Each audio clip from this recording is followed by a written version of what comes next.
Hello, my name is Sergey Vashchenko and this is Mastering Magento 2, the video course by Pact Publishing.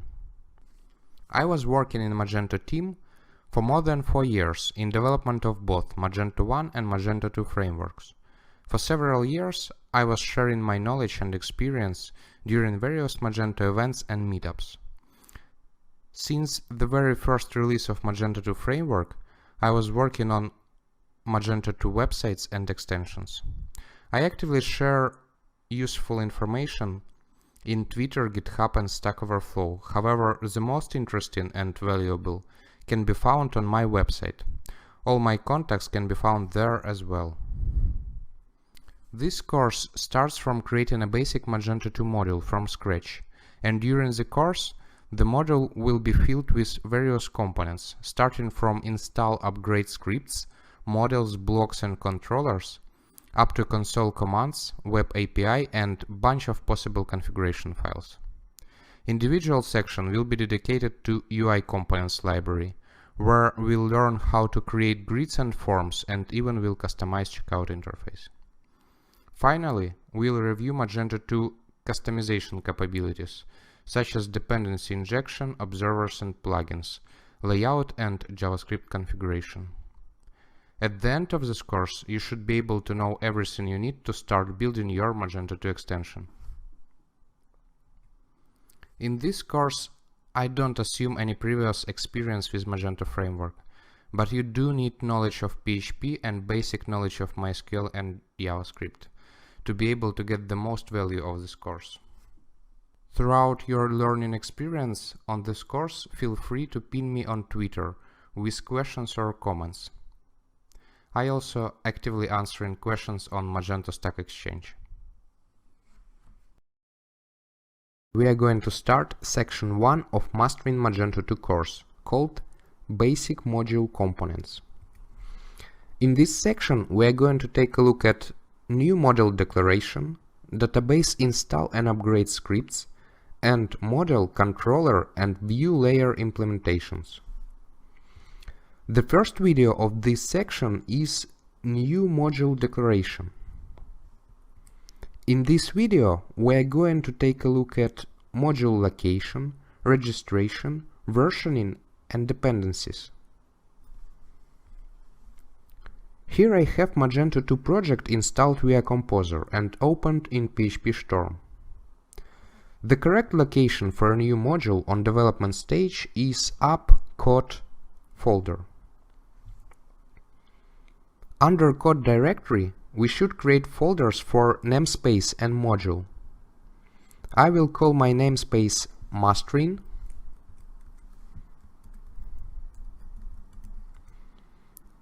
and module sample module.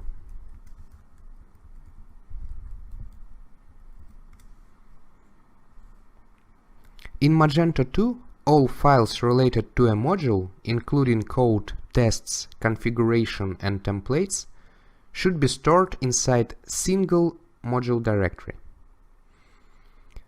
The first essential file for a Magento 2 module is registration.php.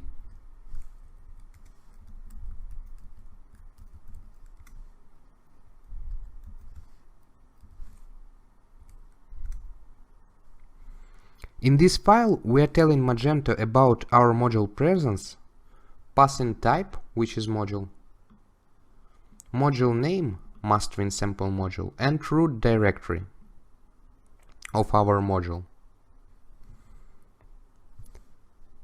Second required component of a module is general configuration file or module.xml. All module configuration files should be created under a directory named etc. And I will create module.xml here.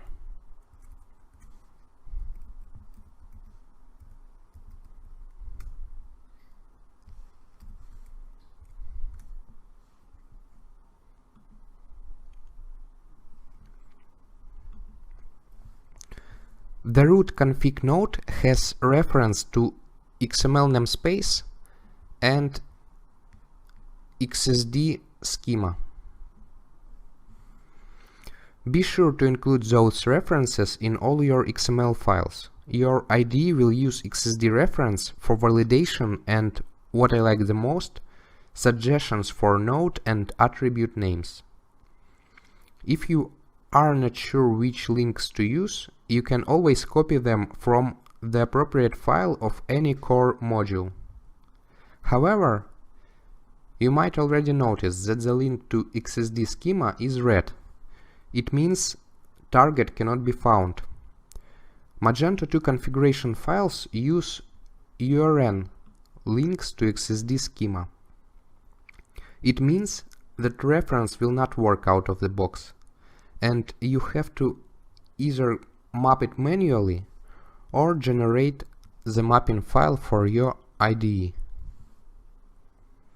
Fortunately, with help of one Magento command, you will be able to generate such mapping once and for all XML files in the framework. Let's generate such mapping to make further XML editing simpler. For this purpose, we have to switch to command line. Navigate to the root directory of our project and call bin/magento dev column URN catalog column generate and path to output file. For PHP Storm it should be .idea/nisc.xml. Now, when mapping file is generated, we have the power of XSD auto suggestion and ready to edit declaration of our module. The module declaration is done using module node. The name of our module is mastering sample module.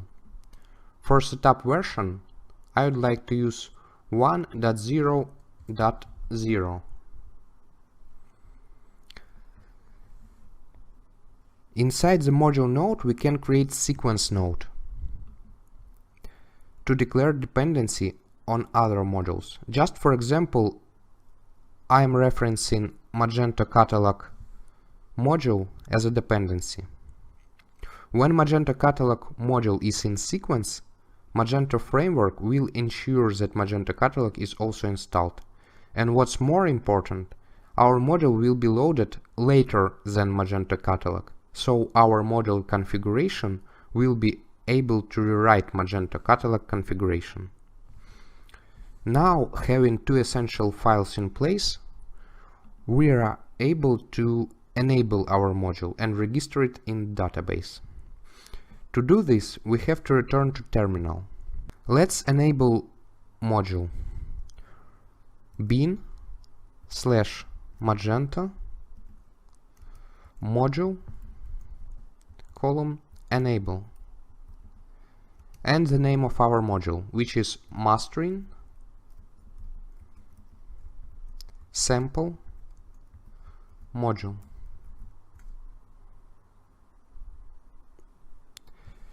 Now the module is enabled, and the result of this command can be observed in Magento 2 project in app etc config.php. As you can see, our module is added here.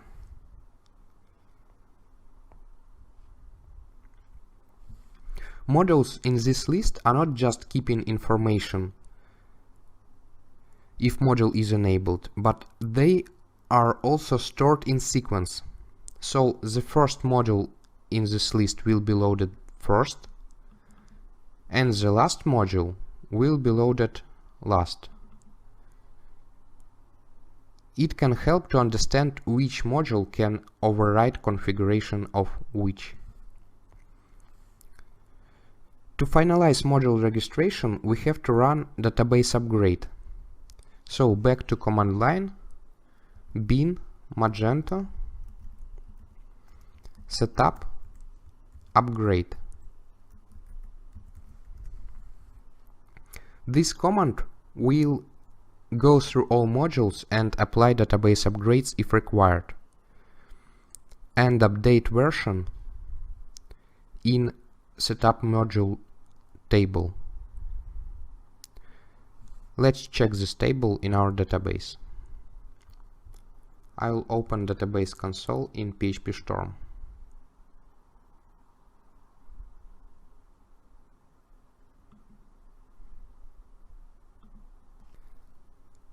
So here we are going to select from setup module and filter it by where module and specify our module name, which is mastering sample module. As you can see, our module is installed to database with schema version 1 and data version 1. Congratulations, we just created a complete Magento 2 module. In the next video, I will show you how to install database tables for your module. See you later!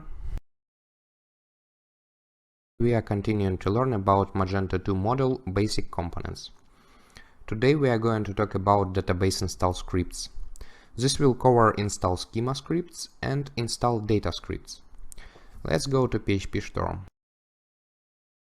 So, in the latest video we created mastering sample module and registered it within Magento.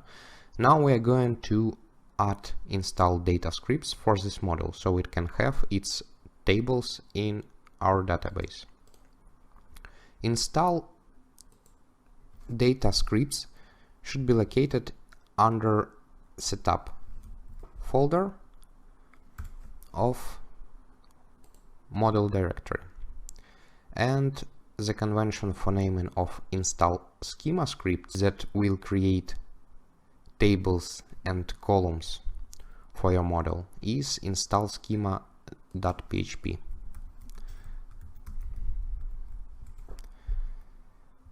So let me paste sample content.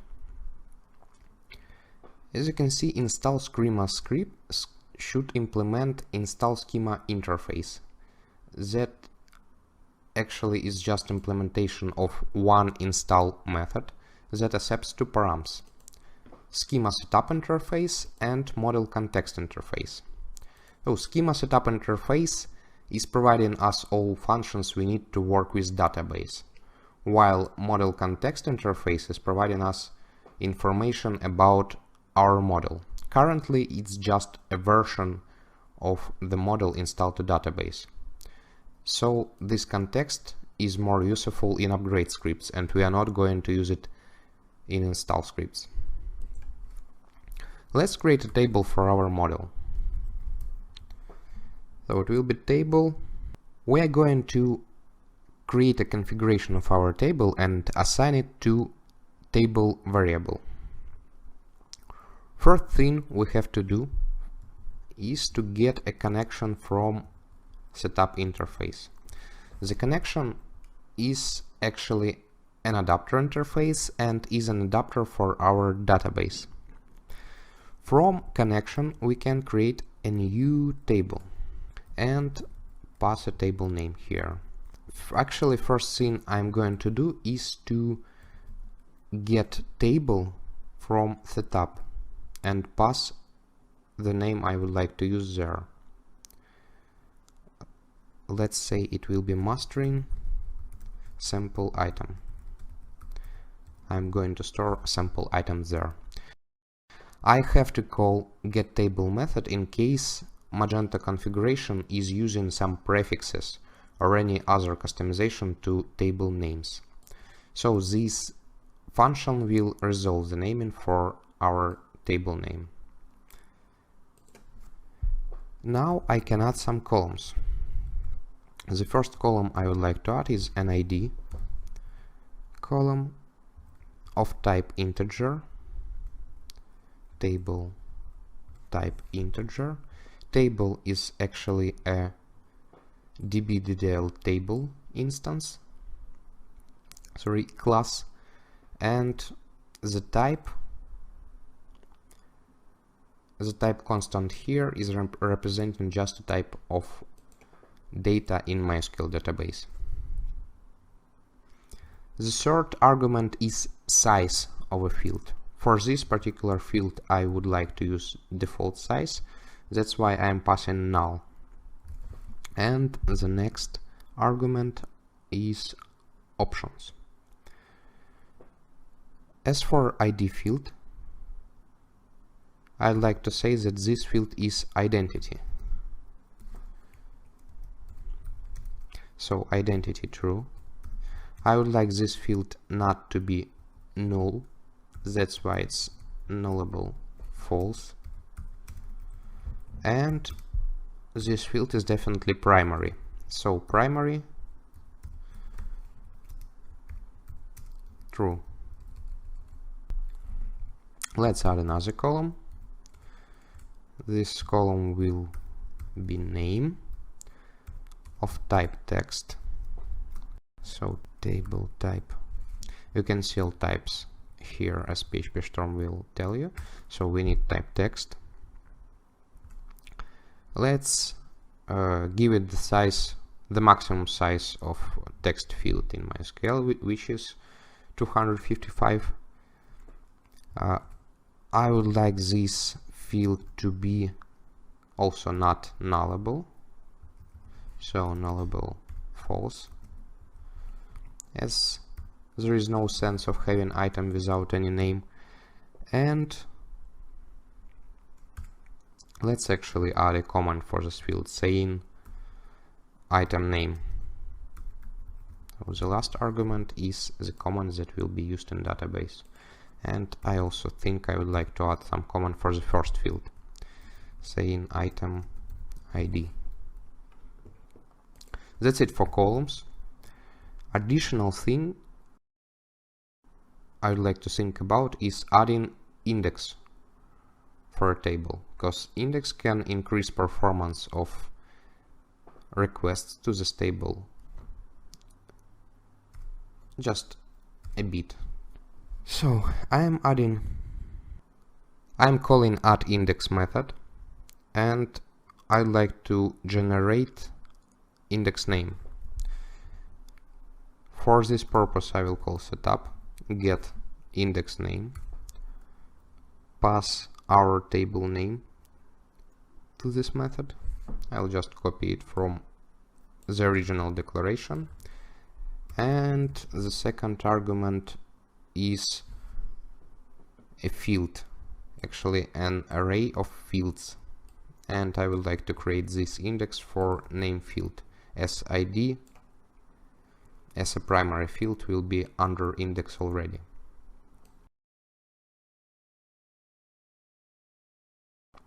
So the first call will generate us unique index name, and second argument is array of fields for index. It will be just one name field. Finally, let's set a comment for all our table. I'll call it sample items. That's it. Our configuration for a table is ready. The next step will be to create a table based on this configuration. And to do this, we have to call to get connection once again. So setup get connection and call create table, passing the configuration there. This small script will create a table with two fields in database for us.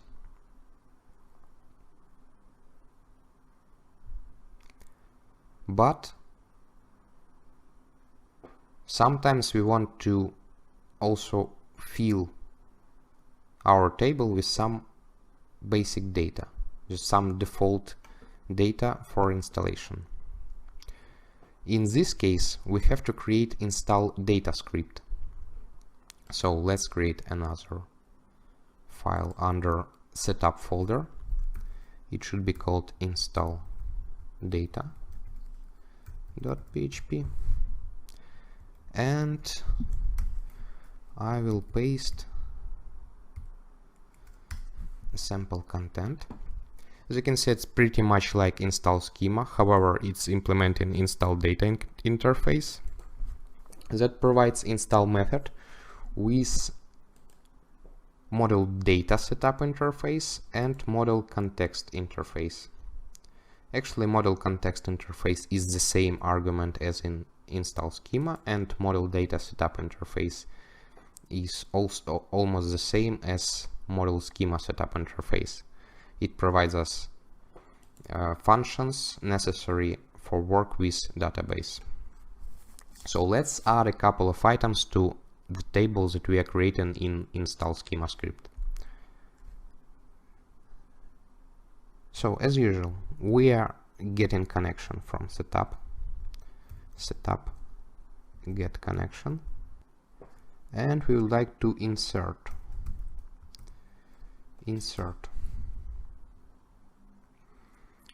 to the table. Here we also have to call get table for prefix to be added if necessary. We'll specify the same name. Not to make a mistake, I will copy from install schema script, and we have to pass data. In this case it would be name item 1. That's it. We'll create a table in install schema script, and we'll add one item to this table during data installation phase. Let's actually copy this call to add a second item. Now let's test our scripts. I'd like to pay attention that we have installed our model during the previous video. So model is already installed, and it means install data and install schema script will not run. Only upgrade scripts in this case will run, because model of version 1.0.0 data is already installed in database. However, just for testing purposes, we'll do one trick that will allow us to run install scripts even if model is already installed. So let's go to database console and select from setup model where model is our model named mastering sample model. So as you can see, schema version here is already 1 and data version here is also 1. That's why framework will not see any reason to run the installation scripts, as it will think that those scripts were already executed. So we will just hack it using delete. We'll delete this row. It's deleted, and now we can install our model once again. Let's go to console and call bin Magento from Magento root directory setup upgrade. So this will go through all models, check versions and install versions that are not there. Let's check how our version changed in database. So select from setup model. As you have seen, we have removed removed our version. Scroll down, and here it is, mastering setup model. Let's go and check the table that we created. I'll copy the name of a table from install schema script. Go to console.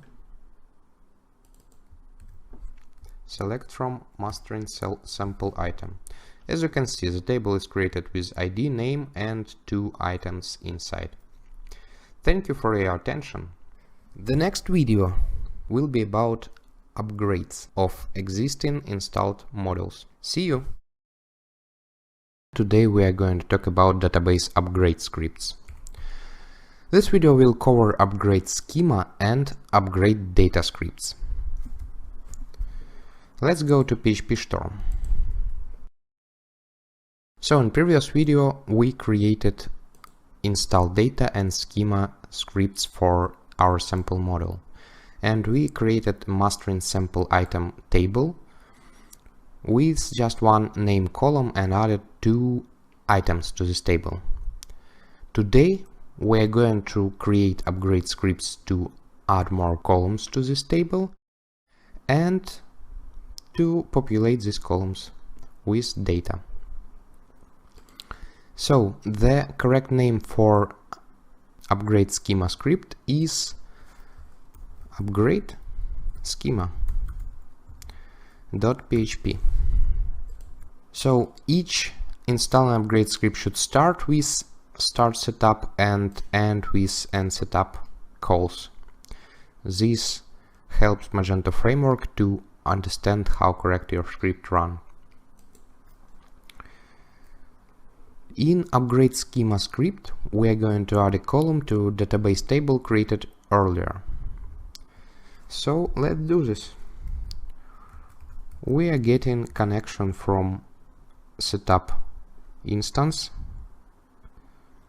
and calling add column function. The first argument of this function should be the table name. And as I said before, we have to use getTable from setup to be sure that our table name is correct. Let me copy the table name from install script.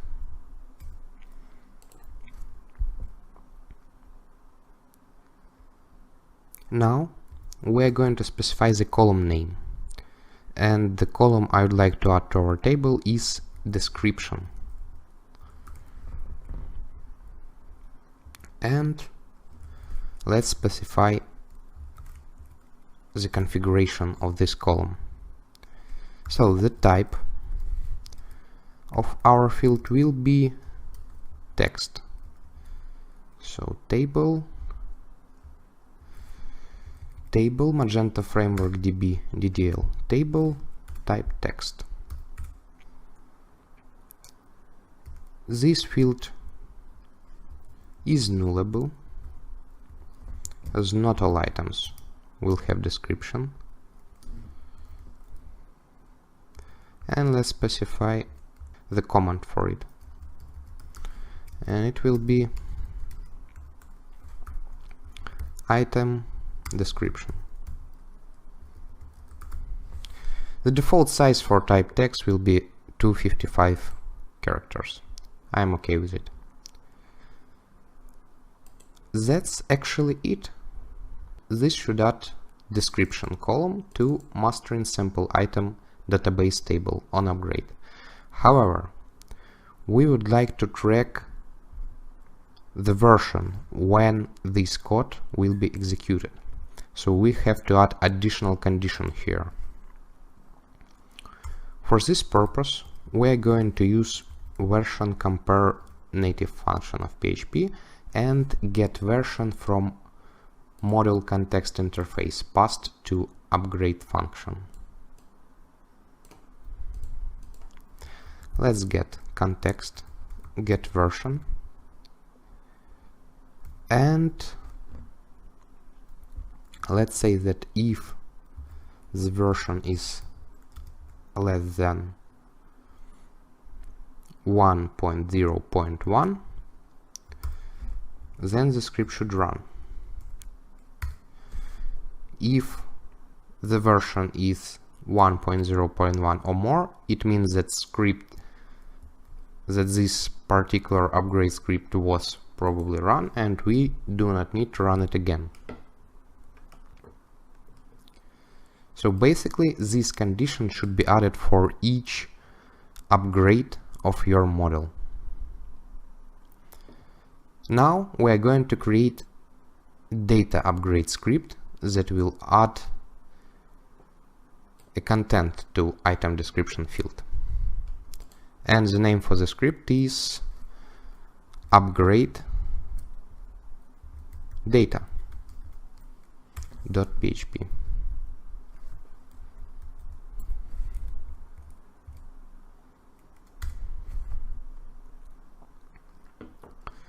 Looks almost the same, however, interfaces are a bit different.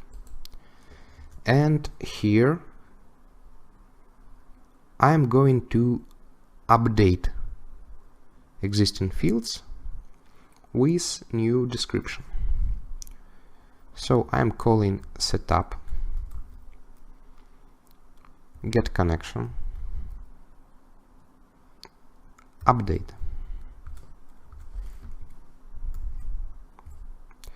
The first argument is table name. So setup get table, our table name,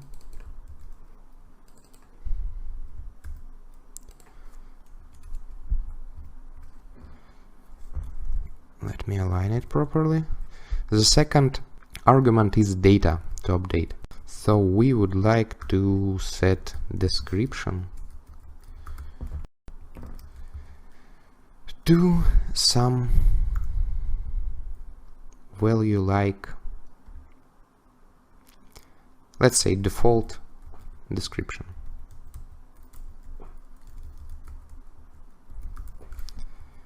And the third argument is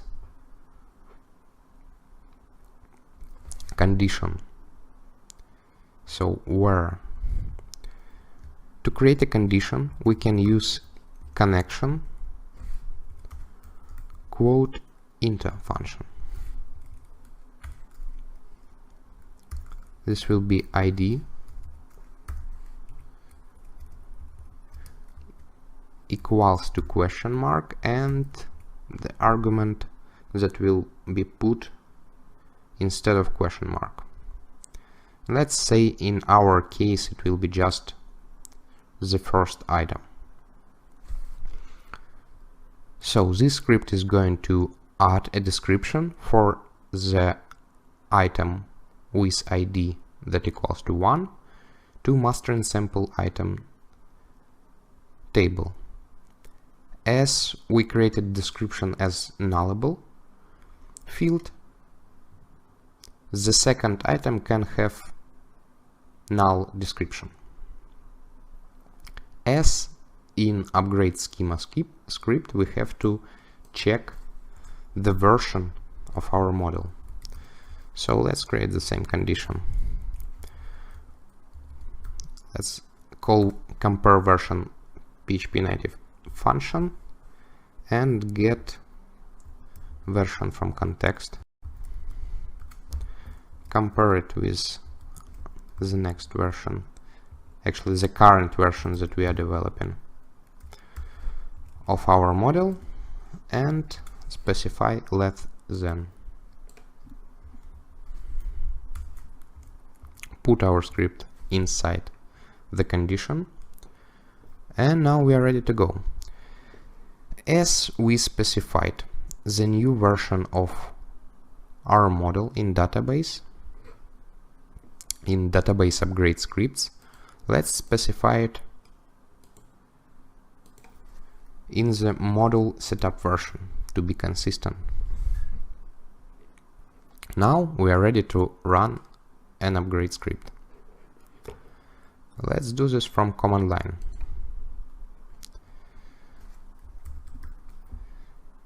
So bin Magento setup upgrade.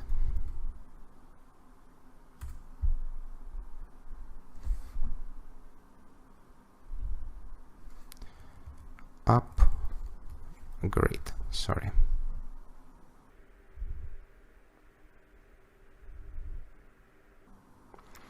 This is database is upgraded, and let's take a look on the changes in our table.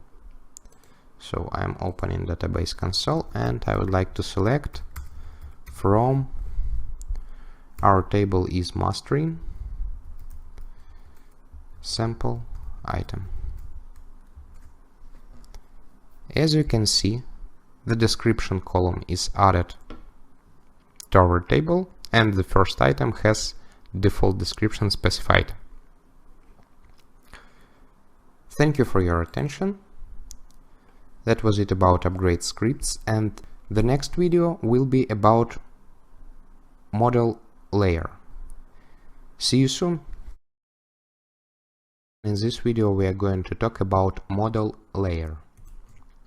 We'll cover models, resource models, and collections. Let's go to code. In Magento 2, the usual namespace for models is model. In this namespace, usually all collections, models and resource models are stored.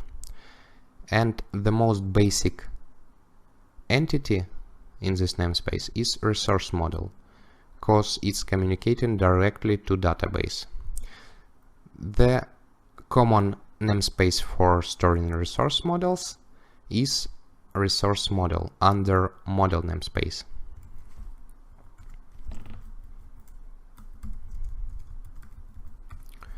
Here we can create our resource model. Let's call it item.php.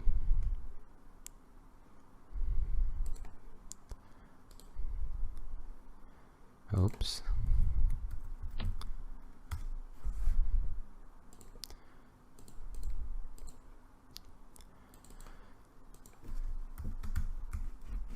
Here we'll specify a correct namespace.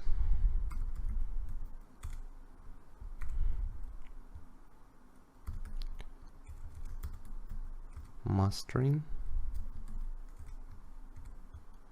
sample model, resource model,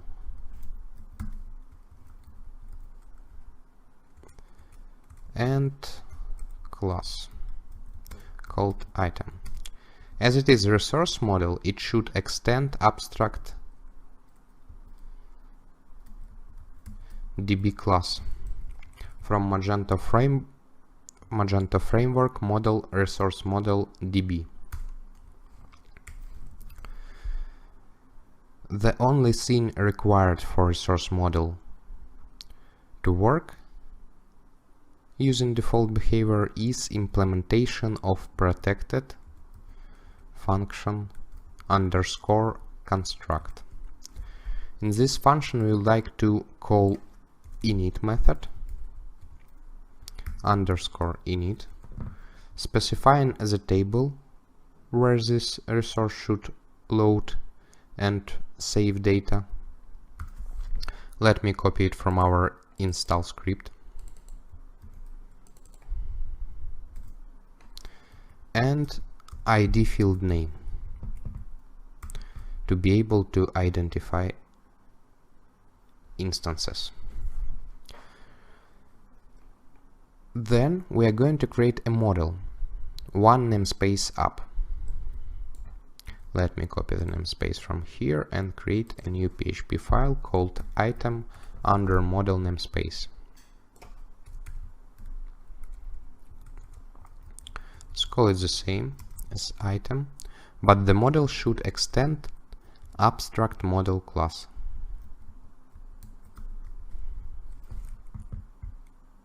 From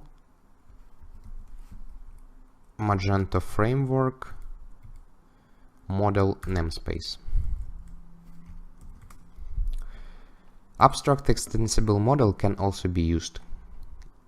It provides ability to store extensible attributes. However, our particular model is not going to work with extensible attributes. That's why I would like to use just abstract model. And model should implement protected function construct as well,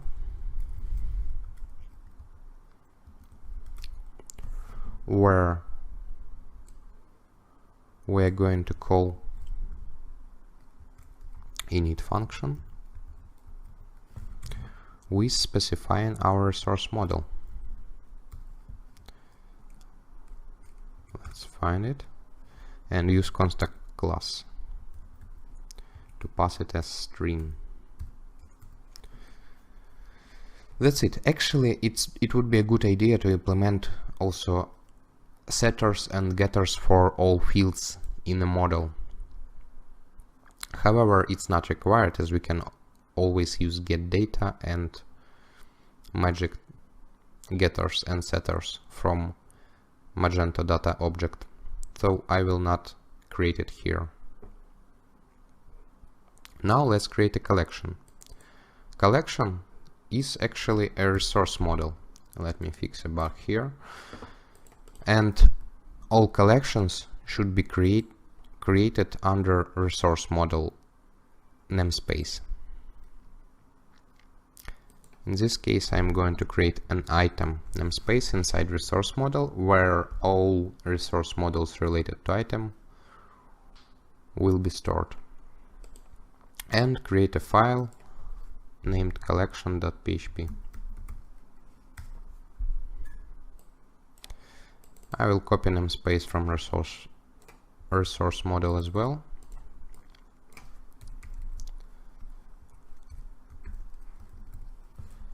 Add an additional level, and the class will be collection, and collection should extend abstract collection.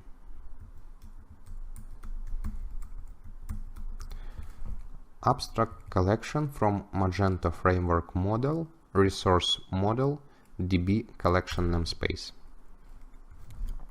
For the collection, we have to define the ID field name property.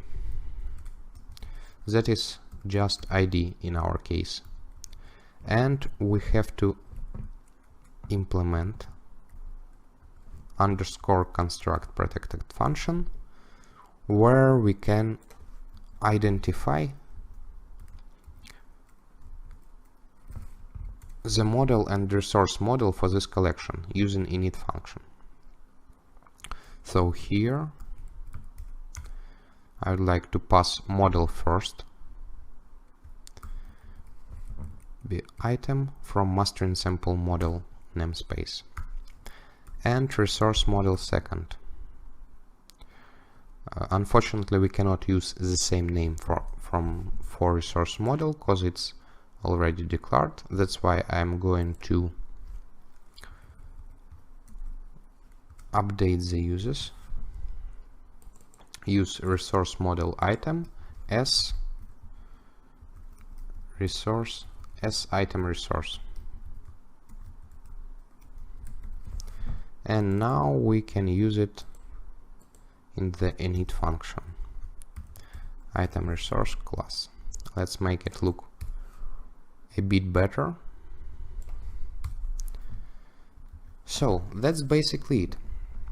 Now our data is loaded from mastering sample item table by resource model. It is located here, and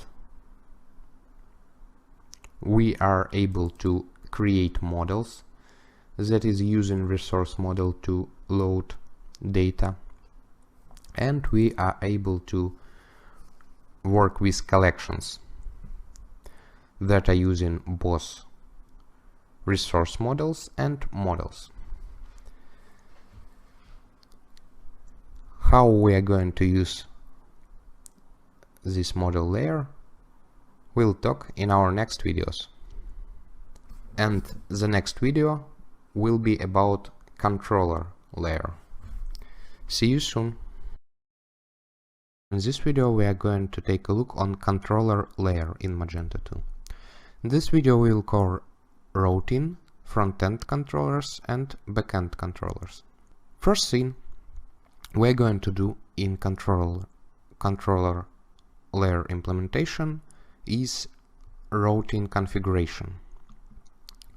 So in Magento 2 we have two routing configurations, one for front-end area and second for back-end area. Let's create both.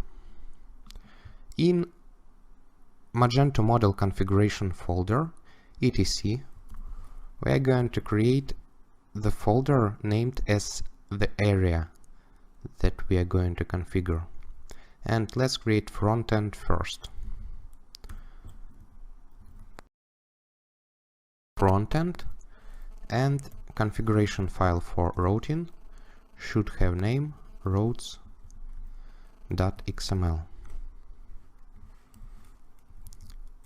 I will put the basic content of this file that includes link to XSD and the general config node. You can copy it from any Magento core model. And let's declare our router. So the first node is router. As you can see, thanks to XSD, almost the complete file was generated for us. So router for frontend has ID standard. The route ID I'd like to use is mastering. It's just the first word after slash in navigation pane. Front name, also mastering. And model, it's our model mastering. Sample model. I am going to copy content of this file to use it for backend router as well. So to create backend routes configuration, we have to create a folder named admin.html. That's how backend area is called. And let's create a routes XML file here. And we'll paste content from our previous file. Actually, for backend, the content of router file will be the same, except router ID, that in this case it will be admin. The model is the same, and I would like to use the same front name as well. Now we have to create the actual controllers. In Magento 2, controllers are stored in controller folder under model directory. And actually controllers are not classes themselves. So controller is a folder. I am going to create controller named index. And in this folder we can create action classes. So we'll create a file named index.php, and this file will be action. This file will be a class for index action. Let me use prepared content. So we are using the correct namespace for our path, index class, that should extend Magento framework app action. Also, I added a use of Magento framework controller result factory because we are going to use it soon. So let's create a hello world output of our controller. First thing, we have to retrieve a result, because execute method that each action should implement has to return either result interface or response interface. For our example, we are going to create a raw result so that we can just assign any content to this result and render it to a page. So for this purpose, we are going to access result factory property and create result factory type raw result. I will also add some hint for PHP Storm to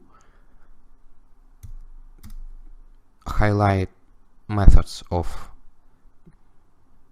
correct raw result interface. And the correct class here will be Magento framework controller result raw. So let's assign a content to result. Result set contents hello world. That's it. Now we have to return this result from execute method. Return result. Good, we just created a controller for front-end area. Let's create a controller for backend area as well. For this purpose, we have to create an admin HTML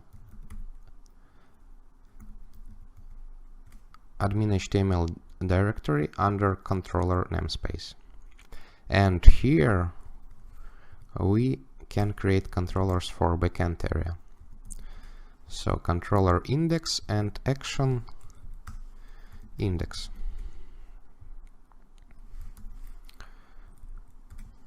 I have file contents prepared. It's almost the same as front-end controller, but pay attention to admin HTML in namespace, and backend controllers should extend Magento backend app action class. The same execute method, and actually I am going to copy contents for this controller from front-end controller, because basically backend and front-end controllers work the same way. Let's add some difference by changing hello world to hello admins, as admin area will be available only for logged in users to admin panel. Now let's check our implementation in browser.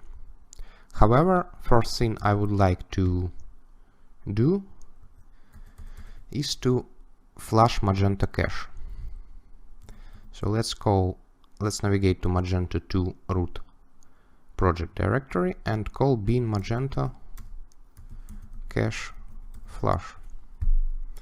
This will clean our cache, and we have to run this command each time we are changing any XML files, because all XML files are cached in Magento 2. Now let's go to browser. Here's my home page, and as we set front name in our roads.xml file to mastering, let's access mastering. It takes some time to load the page after cache flush, because all cache is regenerated right now. And as you can see, here's our result rendered. Now let's test admin controller. We'll go to admin panel, authorize with credentials specified during installation. Backend has separate cache for some components, so it also takes time. Now, as you can see, there is one problem preventing us from testing backend controller, and it's actually a security feature called secure key for admin panel. During development, it's okay to disable this key for testing purposes. So let's do this. We'll go to Store, Configuration,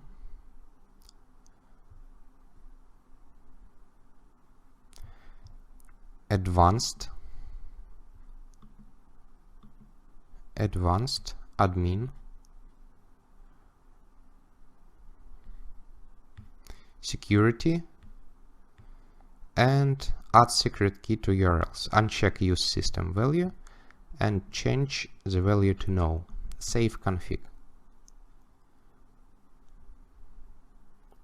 Now admin panel available without any secure key, and we can test our controller. So the area is admin and the front name for backend roads.xml is also mastering. So we'll go to mastering controller, and here you see our result. Hello admins. That's it for this lesson, and in the next video we are going to talk about view layer. See you! This video is about view layer of Magento 2 model. This video is the last one in section 1, and we are going to integrate everything we have done in this section during this video. We will focus on blocks, templates, and layouts. So let's start with blocks. The common location for blocks in Magento 2 is block folder inside your model. Let's create a block called hello.php. Usually we have to specify a namespace that is mastering, sample model, block, and the class name that is hello. Blocks that have templates, and our block will have a template, should extend Magento framework view element template class.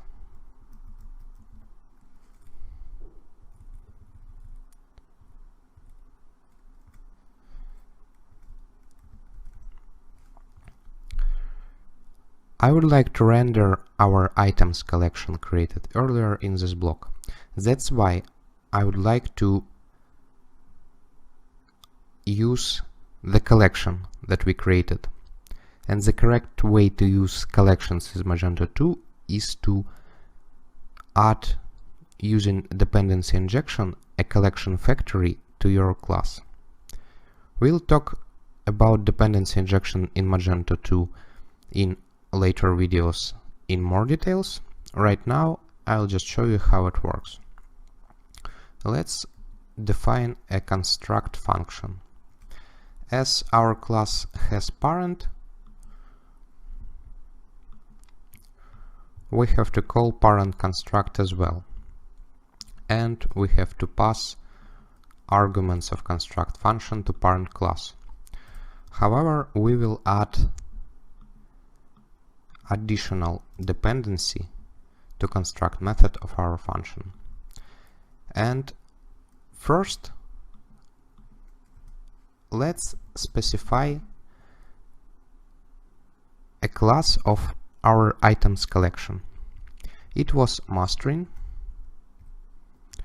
sample model, model, resource model,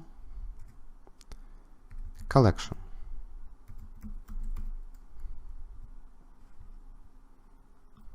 Sorry, resource model, item collection.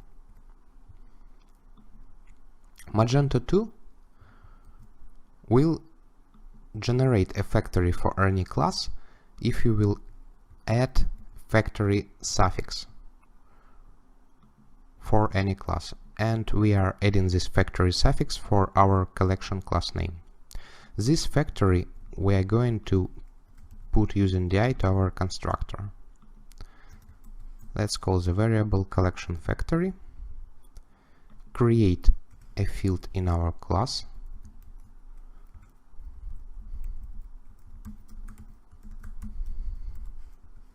and assign collection factory to the property.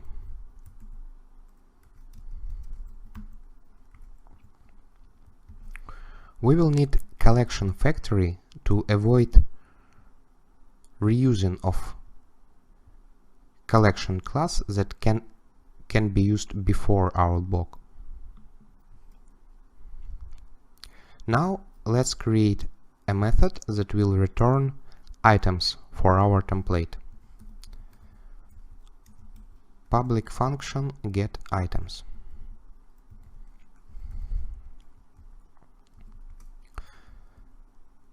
Here we are going to return the result of collection factory create. Collection factory create will create a new instance of collection for us, and we would like to get items from this collection. Get items is generic method that will return all loaded items of Magento 2 collection. It will return instances of models.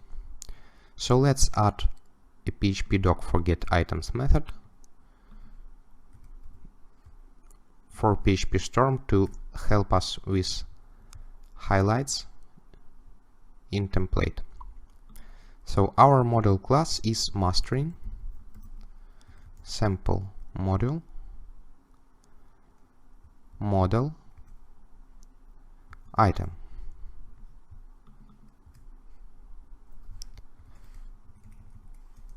And it will be an array of items. So that's it, our block is ready. Now let's create a template for this block.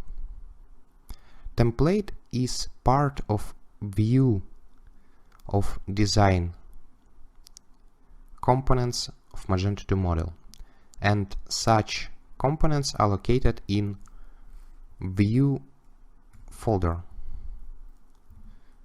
This folder is lowercase, same as etc. And inside a view folder we have to create a folder for concrete area we are going to use our templates. And in this case we'll create front-end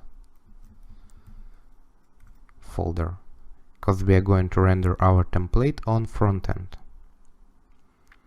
Now we have to create a folder for templates, and it's called templates. Finally, in this folder we can create our template. Let's call it hello. And actually template files in Magento 2 usually have PHTML extension. So in template file, the first thing we are going to use is to specify the reference to our block for easier editing of this file. So blocks in templates are available under block variable. So block variable in this part of code will be an instance of our hello block. Let's define its class. Oh, it's mastering, sample module, block, hello. Now we can use a functionality of this block. So what I would like to do in this template is just to render the list of all our items from database. For this purpose, let's just for each through all items provided by block. Block get items, that's a function that we created, as item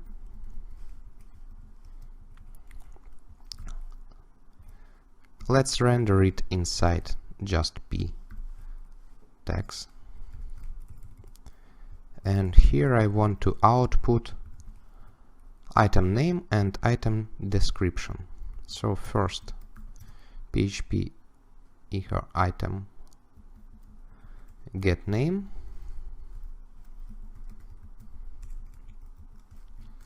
This method is not highlighted, however, it is a magic method that will return a value, and column space, and let's output the description. Item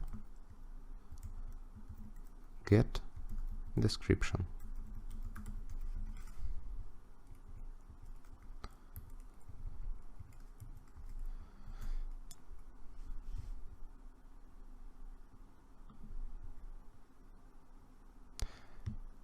Now let's close our for each loop with and for each. That's it.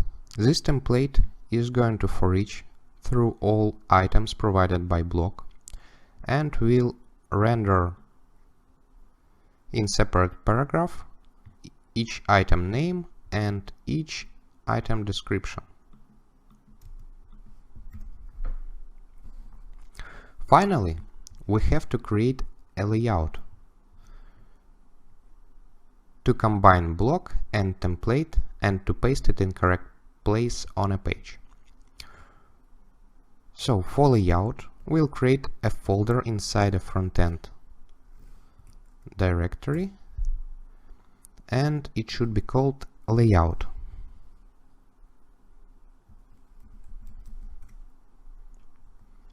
Here we have to create an XML file that has name according to the action path. So in our case, this file should have name mastering index.xml.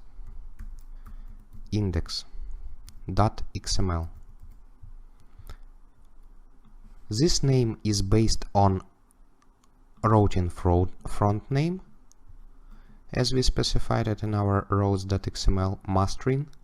The second part comes from controller name, that is index, and the third part comes from action name, that is also index. In this XML file, let me paste the sample content. We are going to create a page node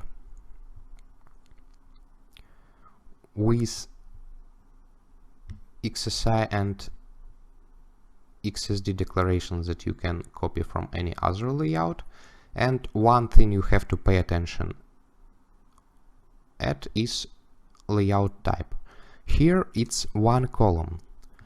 However, you can use also 2 columns and 3 columns layout, depending on how would you like your page to be rendered. So inside page node we have to create a body node and reference some container where you want your block to be rendered. In our case, we are rendering our block and template just inside the content container, so just in the middle of a page. And let's add our block to this container. Let's create block node with name. Name can be anything you like, however it should be unique, so we'll call it mastering hello. The class of our block, that is mastering sample module,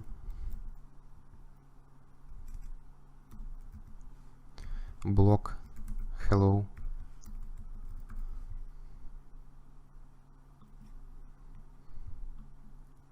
The template that is just hello.phtml. And that's it. Closing our declaration. Template path is based on templates folder within the model where layout is declared. That's why we specifying just the name of a template.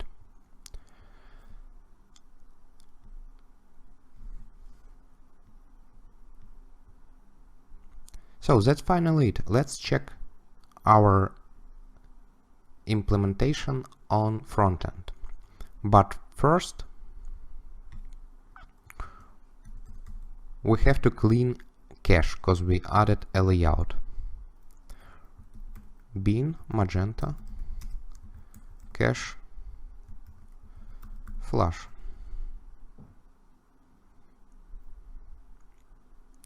Now let's go to browser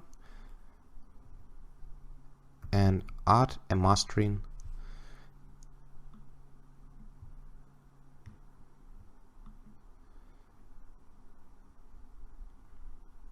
path. However, one thing that we should also do is to change our controller. As you can see, the first implementation of our controller was rendered just raw response. It means that it will ignore all layouts and all other settings in Magento. And we would like our controller to render the layout. So for this purpose we will change contents of execute method and we'll return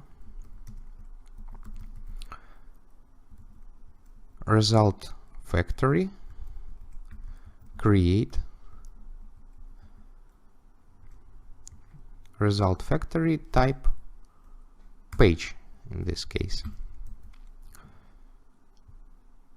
So this should render a layout to frontend. Let's check it.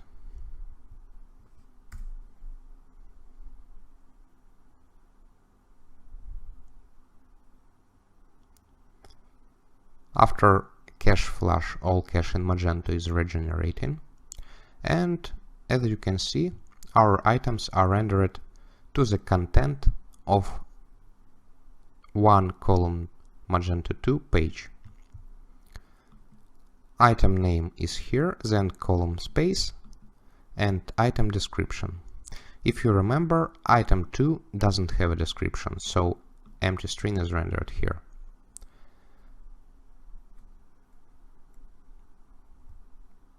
So, in section 1 of Mastering Magento 2 course, we created a model, installed and upgraded database, created model view and controller layer, and tested integration of all model components we've worked on.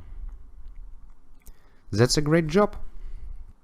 And in the next section, I'm going to talk about additional advanced model components. See you soon. Bye. Now we are going to start section 2 of Mastering Magento 2 course, Advanced Model Components. In this section we are going to take a look at console commands, web API implementation, menus and ACL, system configuration entries, and cron jobs declaration. In this video, we are going to cover Magento 2 command line interface and custom console commands implementation. So let's create a console command for adding items to our items table. So the usual namespace for console commands inside Magento 2 model is console and command directory. In this namespace we can create our command. Let's name it add item.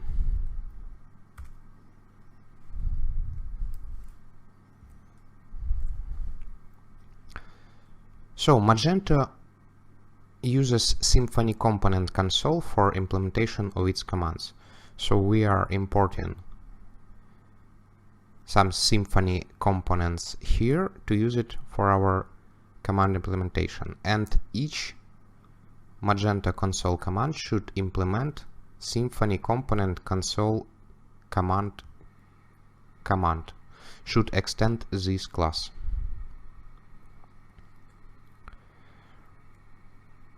First thing we have to declare in this class is constant for arguments we are going to receive. So as our item contains name and description, we'll create two constants. Input key name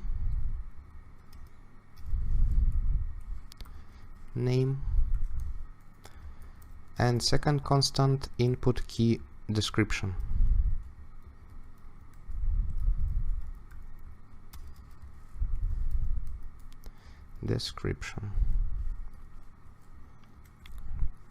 So the one property that our class should have is a factory for our item class. I have included it, the reference to this class already. So it's mastering sample model item, the name of our model, and the factory suffix will automatically create a factory class that will be able to create items. So let's create a property for it. I'll call it item factory. Now let's implement construct method and require item factory to construct our class.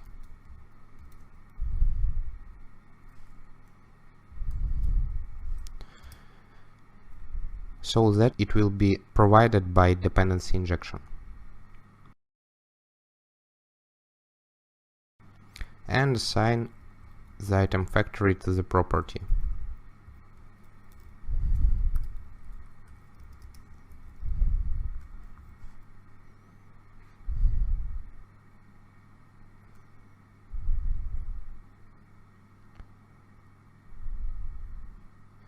Actually, we would like to call parent constructor here as well.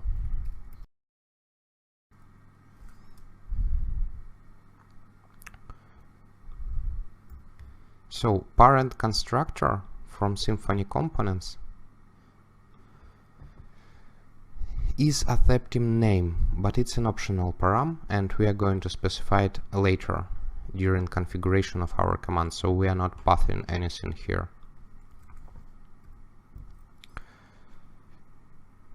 The second method we are going to create here is method for configuration of our command, and it should be protected function configure.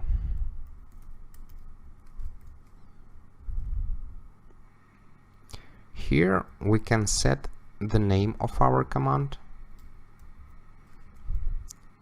that will be used to call it from command line, and I would like to name it mastering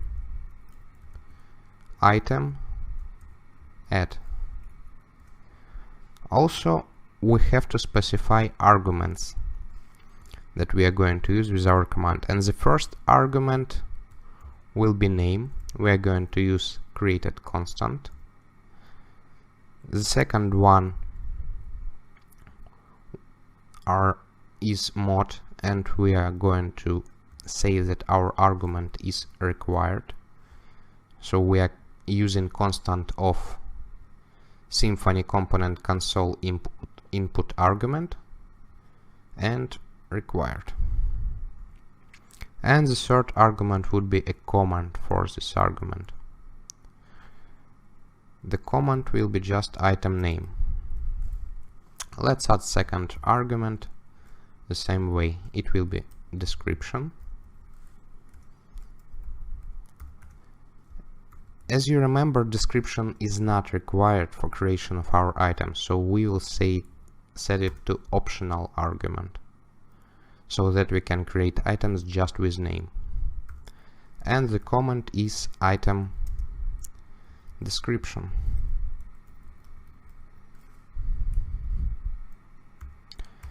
Now I would like to call parent configure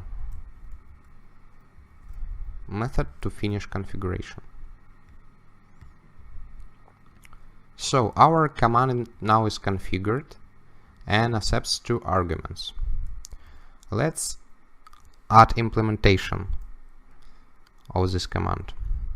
To add implementation to Symfony component command, we have to implement execute function.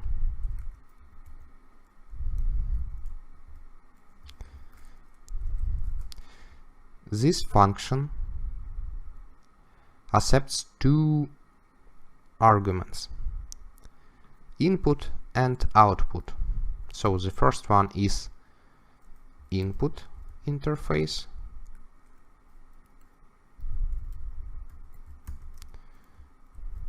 input, and the second one is output interface.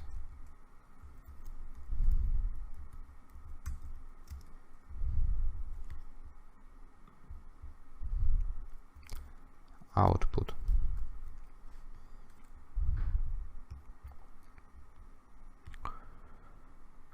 As this command is created to add an item, the first thing in execute we would like to do is to create an empty item using item factory. So this item factory create. Now we are going to set the data for this item. First, let's set name. This is a magic method until it's not implemented explicitly. So input get argument,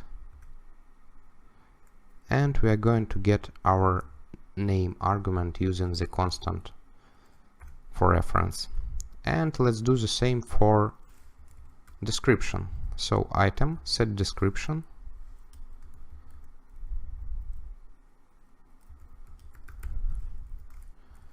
input get argument,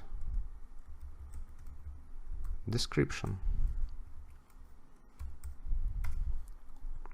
Now let's set that our item is new. Set is object new true. And finally, let's save our item. So item save. Now, if all of those methods were executed without any errors, we'll return success. For this, we'll reference Magento Framework Console CLI class return success. That's it. Our command is ready to go. Now let's add it to command list of Magento Framework. To do this, we have to add a DI configuration, dependency injection configuration, to the root of our etc folder in the model. Let's create this file, di.xml.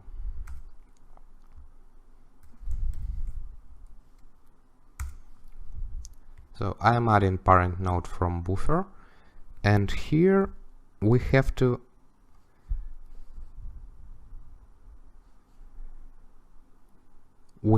add an argument to the command, add our command to the command list of Magento Framework.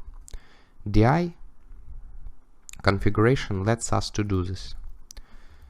So we would like to specify the type that we are going to alter and it's Magento framework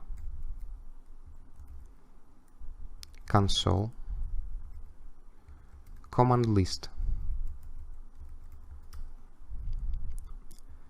We want to add more arguments for instances of this class, and we are going to add our command to commands argument.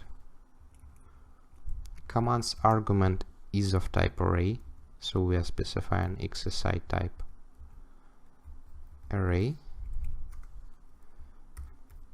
and let's add our item. Key of item for commands array should be unique.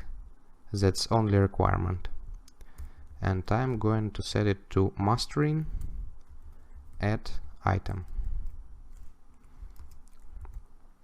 Our command is an object, so this item will have type object.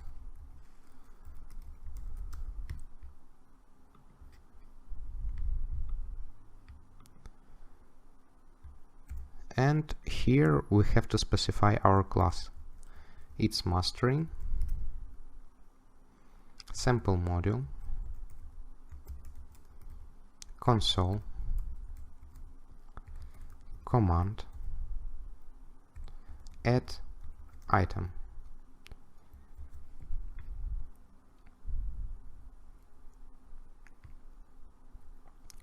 That's it. This should add our command to the Magento command line interface. Let's test our implementation. We'll go to command line, and first thing we're going to do is to flush cache.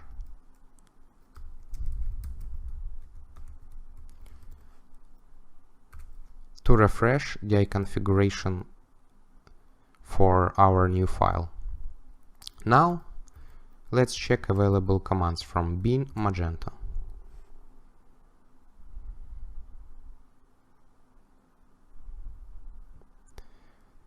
We should see our command in this list. And you see it, mastering item add. Let's call this command and add an item. Bin Magento mastering item add. The name for an item will be item 3, because it will be a third item. And let's add some description, like third description.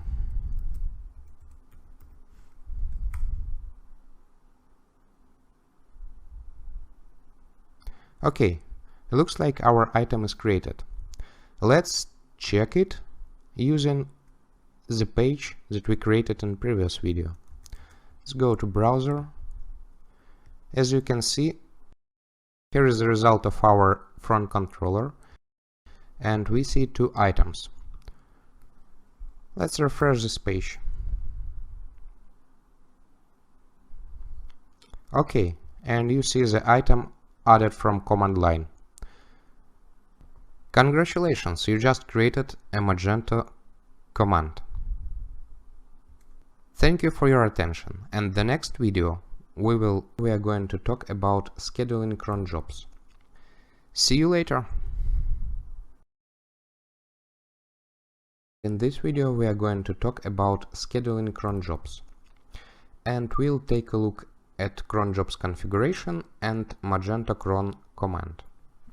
I would like to create a cron job that will add an item to our table each minute. First, I would like to create a class that will handle this operation, and for this I will use cron namespace and create a class named add item.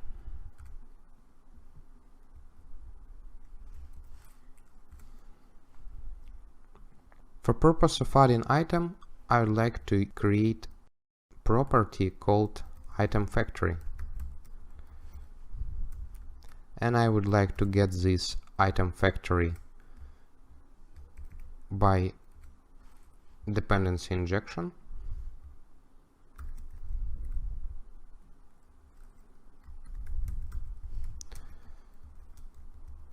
and assign it to my property.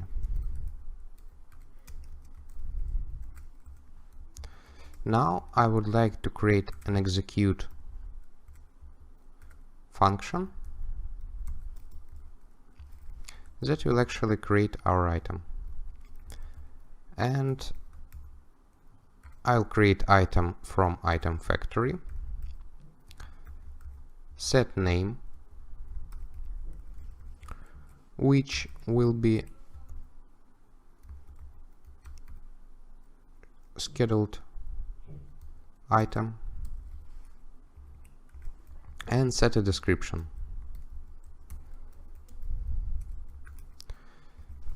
Let's add some dynamic description saying created at and time. And let's save this item.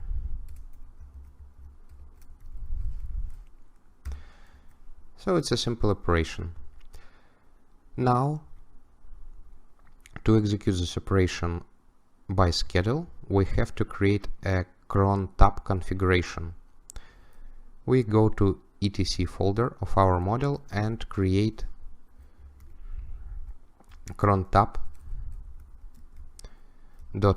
file.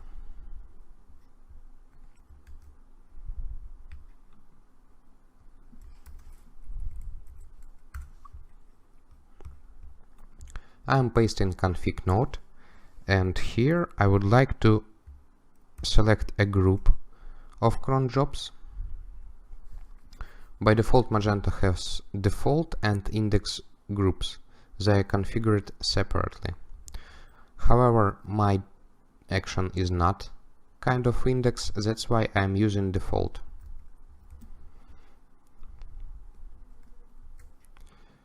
My job name will be mastering add item to be unique. So the instance that will execute this job is mastering sample module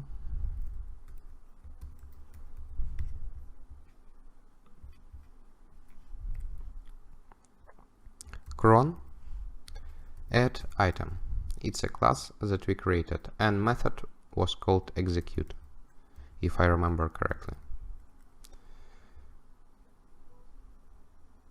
Now we have to set a schedule, and schedule can be set using default cron syntax.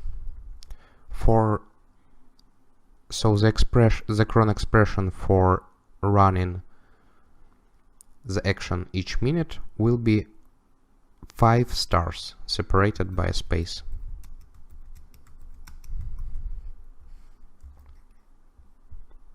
Basically, it means each minute, each hour, each day of week, each month, each day of week. Yeah. And now let's test this. So Magento has a command for running all cron tasks, and this command is bin Magento cron run. As you can see, cron was executed, and now we are going to take a look at Magento database. On the first execution of Magento cron, all tasks are scheduled in a special table in database. And this table is called cron schedule. So we are going to select from cron schedule. As you can see, there are a lot of tasks scheduled and actually already executed. Let's filter it by our mastering keyword.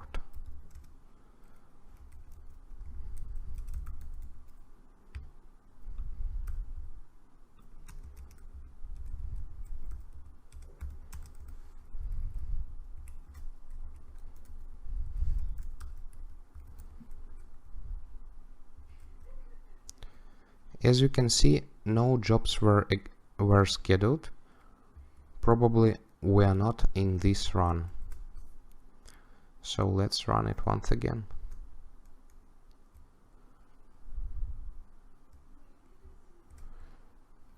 Okay, now you can see that job was created and it's pending. So it was scheduled for execution at the very next minute. So let's run cron once again, and this time it should execute our action. Let's check the status. Okay, the status says success and the job is executed.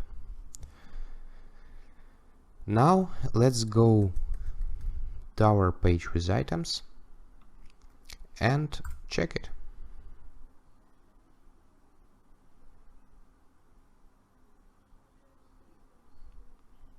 Yeah, you see, scheduled item was created and it also has a description with timestamp. The only thing you have to do for execution of Magento cron commands, you have to add this command to your cron configuration of your operation system. And the other stuff Magento will handle itself. That's it. Thank you for your attention, and the next video will be backend menu and ACL lesson. See you soon. Hello and welcome to backend menu and ACL lesson. In this video we are going to take a look at admin panel menu entries and access control lists. In Magento 2, access control lists are configured using etc acl.xml configuration file.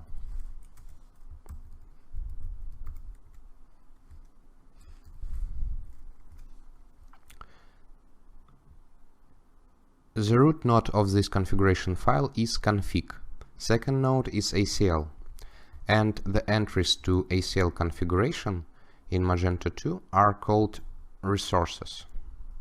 So we would like to add a new resource to the resources node. Resources are stored hierarchically, and we would like to add our resource to the main resource of Magento 2 that is called Magento backend. And admin. That's where all resources from core models are added, and it's a parent resource for admin panel. And here we will create our resource. I would like to specify the unique ID for my resource, and it will be mastering sample module mastering. I would like also to set a title for the resource to be displayed on roles configuration page, and it should be mastering. I would like my title to be translated if necessary, so I'm specifying translate property with reference to title. And finally, I'd like to set sort order for this resource, setting it to some high number like 900, so that this resource will be displayed the last one in the list. Now let's create a menu entry. Menu entries for admin panel are configured using etc admin.html menu.xml. etc admin.html menu.xml configuration file.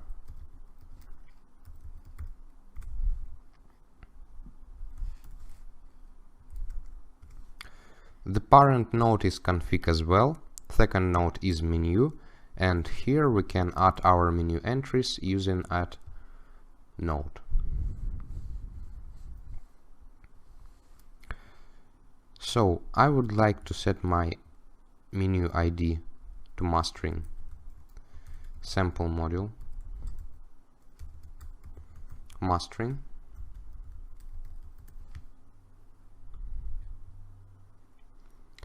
the title will be mastering as well. I have to specify the model that is responsible for this menu item, and this is mastering sample module. The resource that will limit access to this menu item, and let's use a resource created earlier, which is mastering sample module, mastering.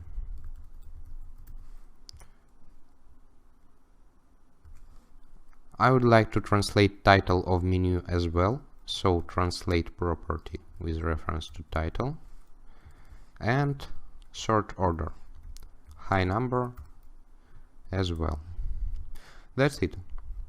Now let's check what we implemented in admin panel.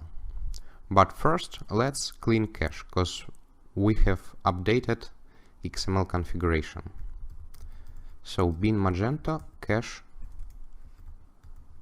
flush. Now I am opening my browser and navigating to admin panel of Magento project.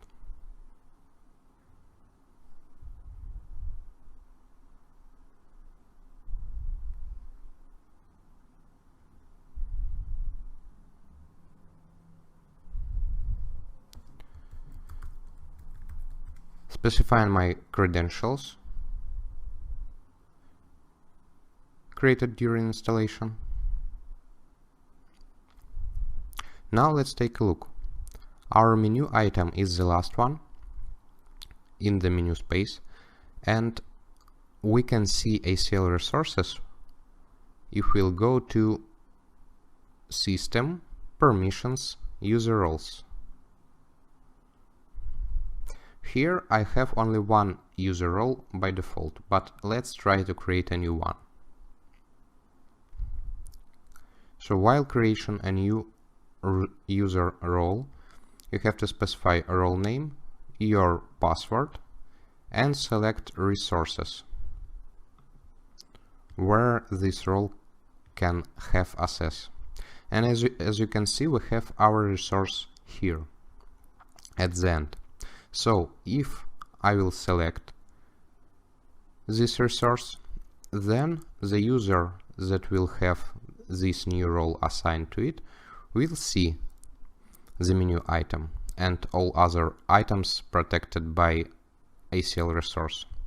If I will not select it, the menu item will disappear from their menu. Now let's take a use of admin controller that we created before and specify an action for our menu. And it will be mastering. Flush cache once again. I'd like to refresh the admin panel page.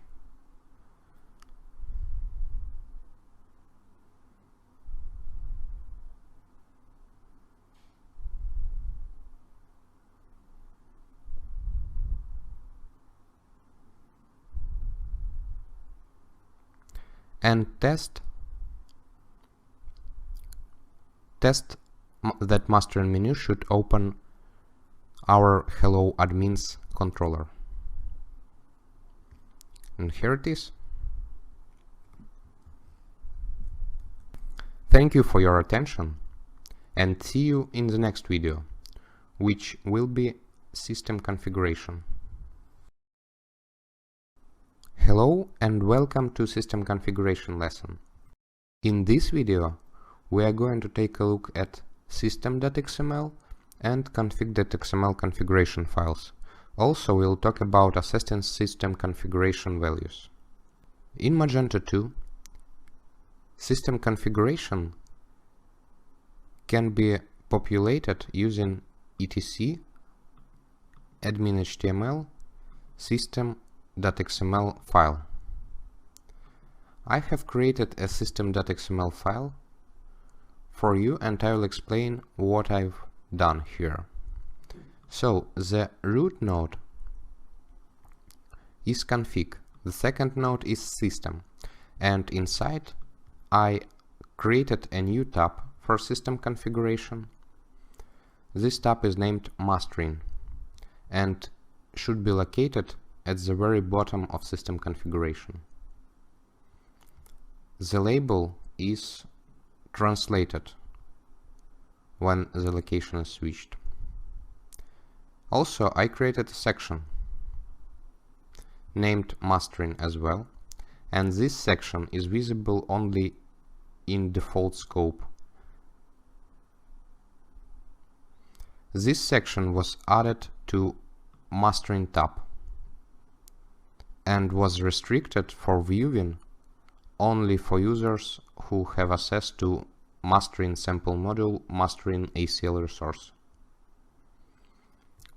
Inside this section I created a field set or a group called item creation by schedule.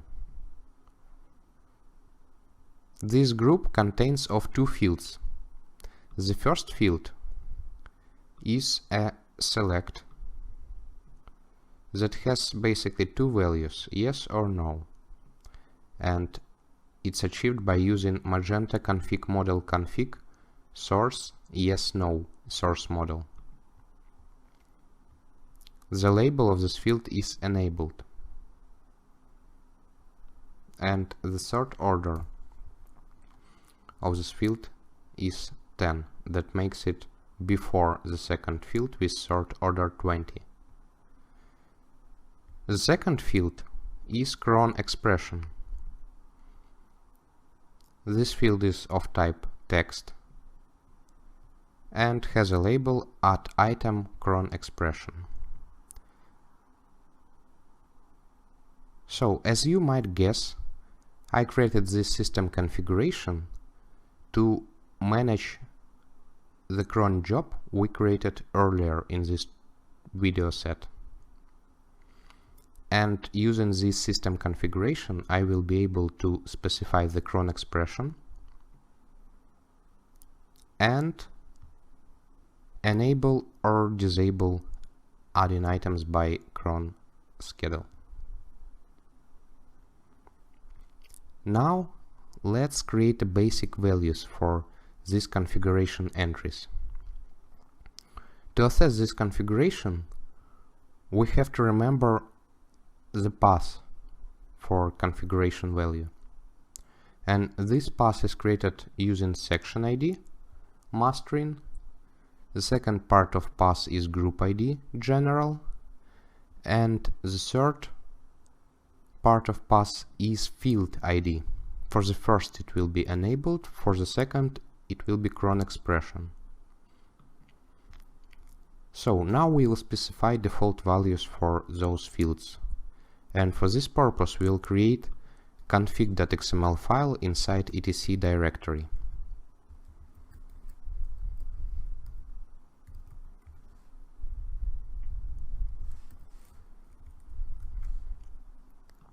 The root node is config, as usual.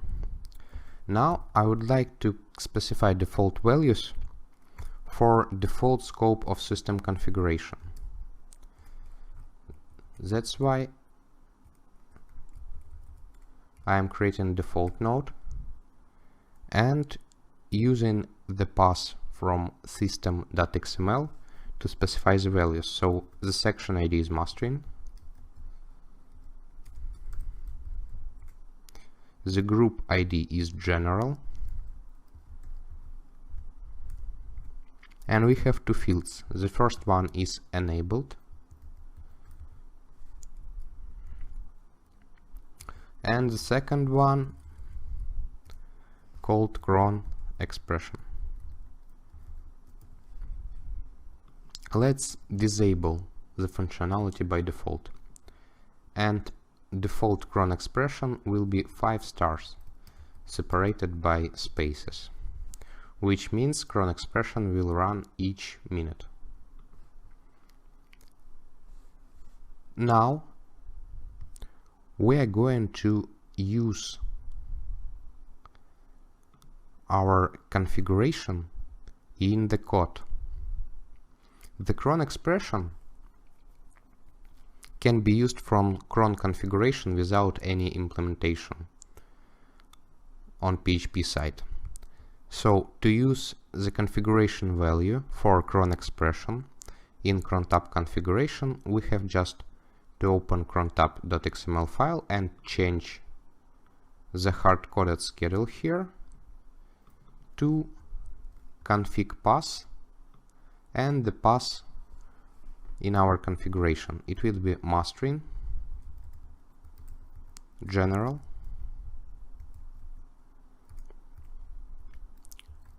cron expression separated by slashes.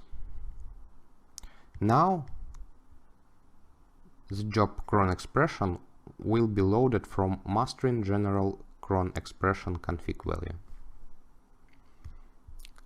However, we cannot enable or disable cron jobs from the cron configuration. That's why we have to create some implementation for this purpose. First, let's create a class that will provide us access to configuration values. And I would like to create it under model config.php.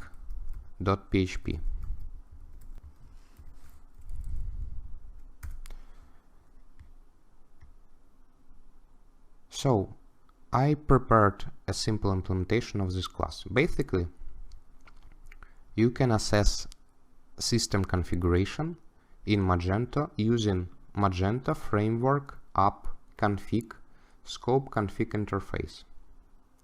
And as you can see, I am injecting this configuration interface using DI. I also created two constants to specify path for my fields in configuration. The first one is mastering general enabled. The second one is mastering general cron expression. However, as we used the cron expression configuration value directly in cron tab.xml, we can skip using this value here. And also, I implemented a function called isEnabled. This function will return the value of enabled config entry. For this purpose, I am accessing the scope config interface instance and getting value using the path stored in the constant.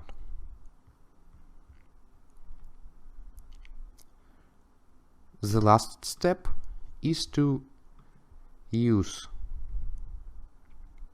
the isEnabled function return and create a specific condition for the cron job. So let's go to cron namespace, add item class, and restrict execution of execute function based off isEnabled condition. For this purpose, we'll create additional property in this class called config and require a config our created config file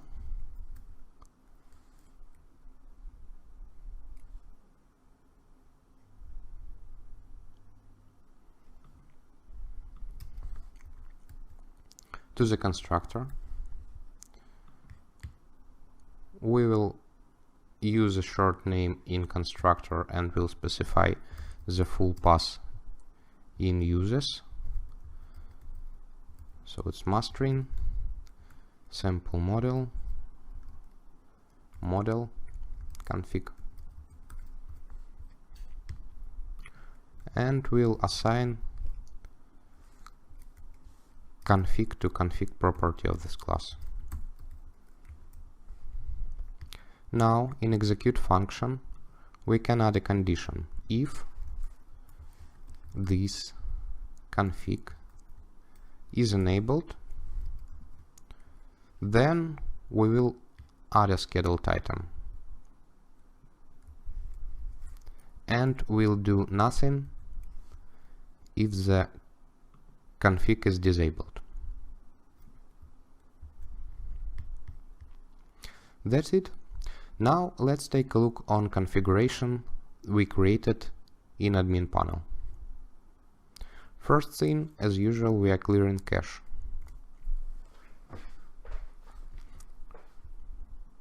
Now we go to admin panel of our Magento installation.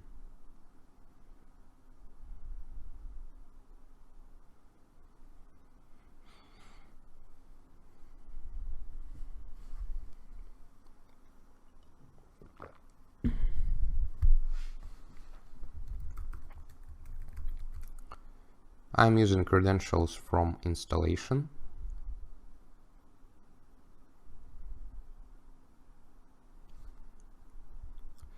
Finally, the system configuration in Magento 2 is located under Stores, Settings, Configuration.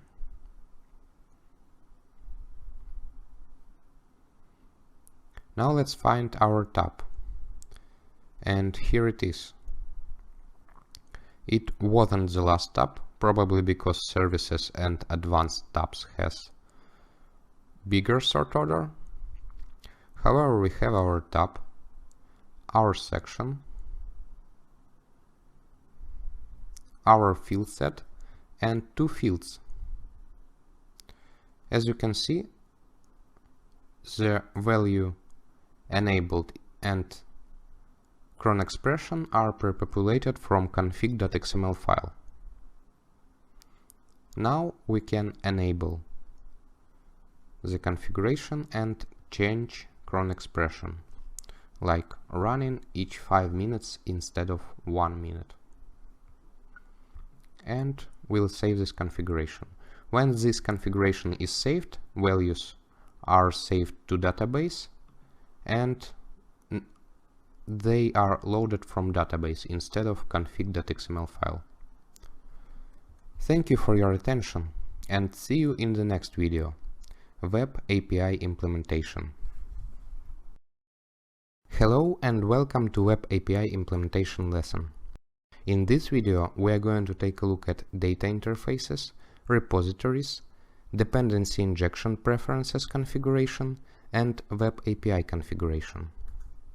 The first thing you have to do when you are going to create Web API for Magento 2 is API interfaces, and such interfaces are usually located under API directory within your model. The first interface we'll create is data interface for the item, and data interface will be stored under data namespace. And here we are going to create our item interface.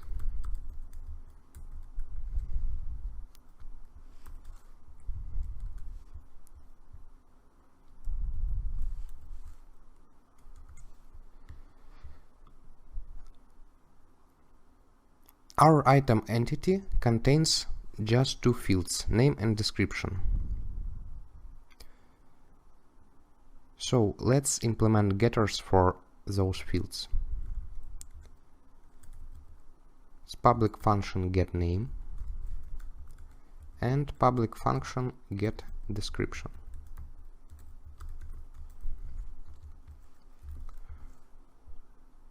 For work of Magento Web API framework, we have to provide an annotation for return of those methods. So both name and description are strings. That's why we are setting return annotation to string type. The same for description. However, description is optional for our item, so it can return null. That I'm going to specify in return annotation. Now let's create a repository interface. We'll create it under API directory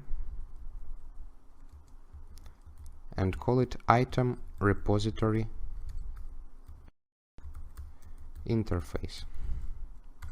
Item repository interface is an interface that will provide us access to all items.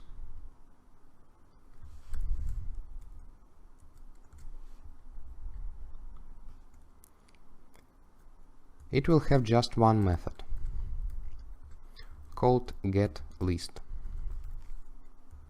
And as for item interface, it has specify an annotation for return. In our case, item repository interface will return array of item interfaces.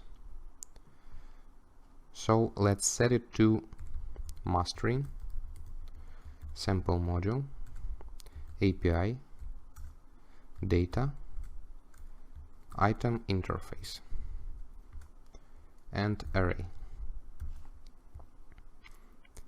Now let's implement the repository based on interface. I'll create it in the model folder and call it item repository.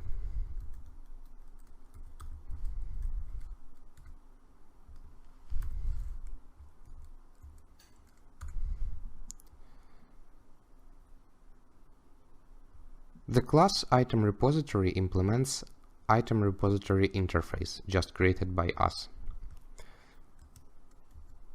To get the list of items and return it, the item repository has to work with collection. That's why we have to include collection factory to our constructor as a dependency. So we're creating constructor, specifying collection factory,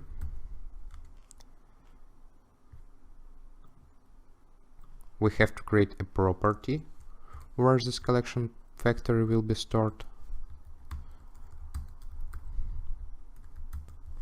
This property is also called collection factory, and let's assign the collection factory provided by dependency injection to this property.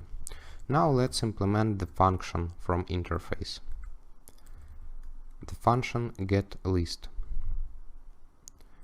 We can do it in one line by accessing collection factory, creating new collection, and getting all items of this collection. That's it. Now we have to map interfaces to classes, and this can be done in DI configuration. So we would like to create some preferences. Preference is a kind of DI configuration that is mapping interface to its type. So, for example, if I will create a preference for item interface and specify a type as item, then each time item interface will be requested, an instance of item will be returned.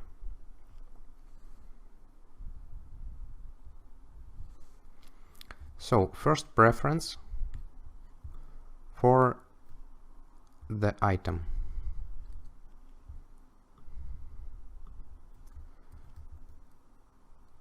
Mastering, sample module, API, data, item interface, and the type is mastering sample module,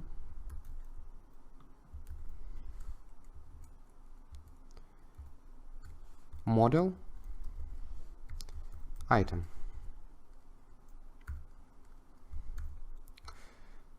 The second preference will be for item repository interface.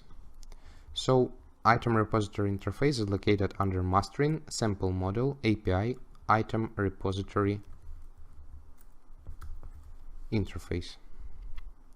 And the type is mastering sample model item repository.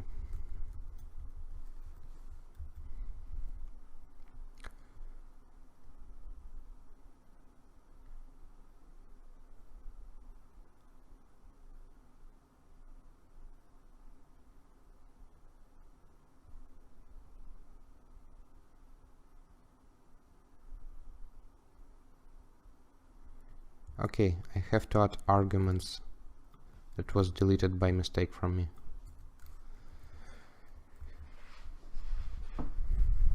Now, let's create web API configuration. Web API configuration should be created under etc directory, and it's called web API.xml.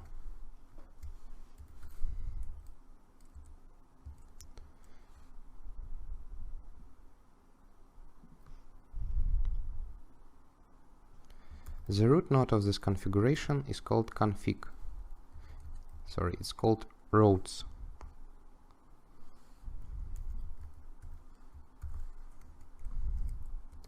And let's add an XML declaration to the top. Version 1.0.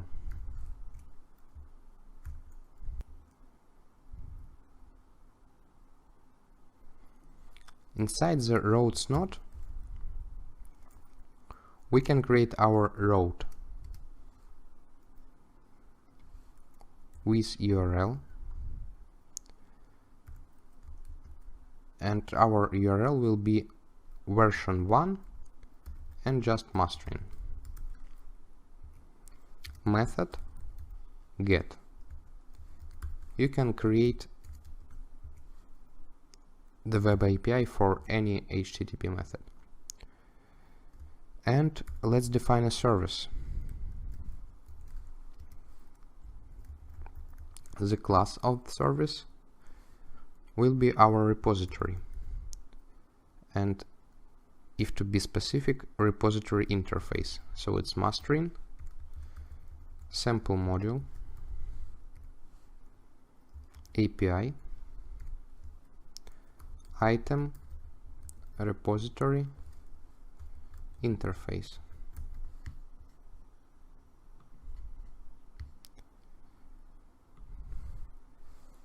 And the method will be get list. We have to specify ACL resources for this call. So resources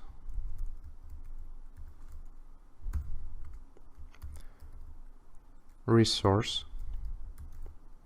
and ref property. Here you can specify the ACL resource. We can use the ACL resource we created before for our model. However, I would like to skip authorization in this video just to save time and create this web API under anonymous resource.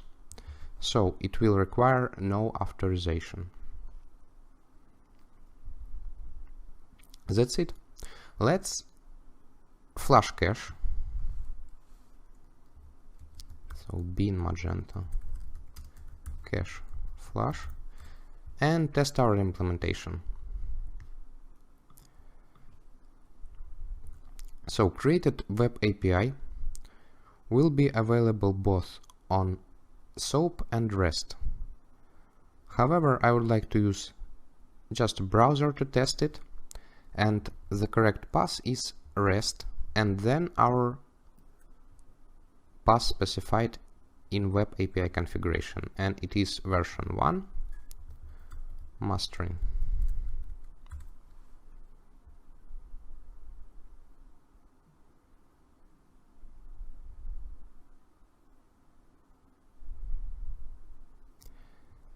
As you can see, we have an XML response with all our items. That's it. In this section, we created Magento command line command, configured scheduled tasks, created menu entry, created ACL resource, and implemented Web API.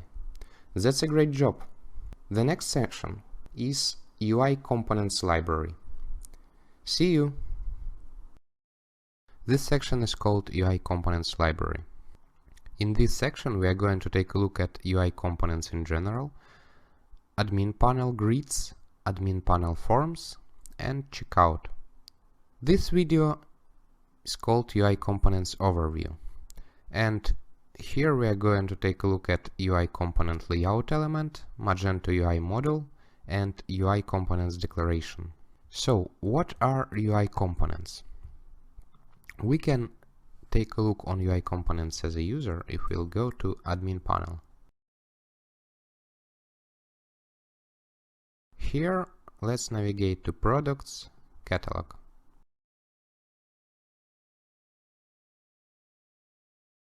Here you see thumb loader while grid is rendering. This is because almost all elements of this page are rendered using Knockout.js, so they are rendered on front-end side. And all elements on this page are UI components. So the grid itself is a UI component, mass sections is a separate UI component, pagination UI component, filters, and views and columns are also part of bookmarks UI components. You can see the difference if you'll compare the new grids in admin panel to old grids, such as widgets. As you can see, they're slightly different. Not all functionality is on widgets grid. That's because widgets grid is not refactored to new components yet. And let's go back to catalog. I would like to open page source to show you how actually this component is rendered. If you will open page source and navigate somewhere in the middle, you will see script with type xMagento init. Let me go closer. And so you will find such big piece of JSON format, and that's how UI components are rendered. Backend is providing a JSON configuration for rendering the components, and components themselves are rendered on front-end side.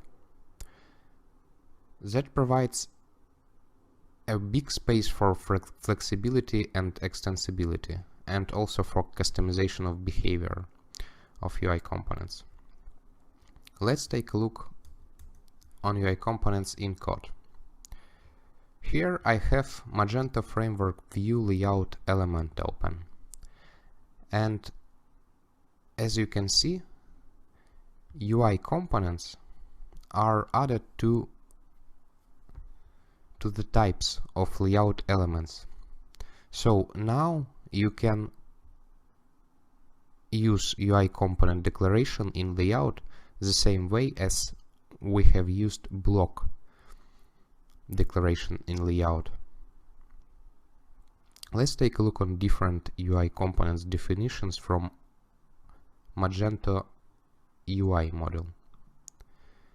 And here there are. This file is from Magento UI model, located under view base UI component etc definitions.xml.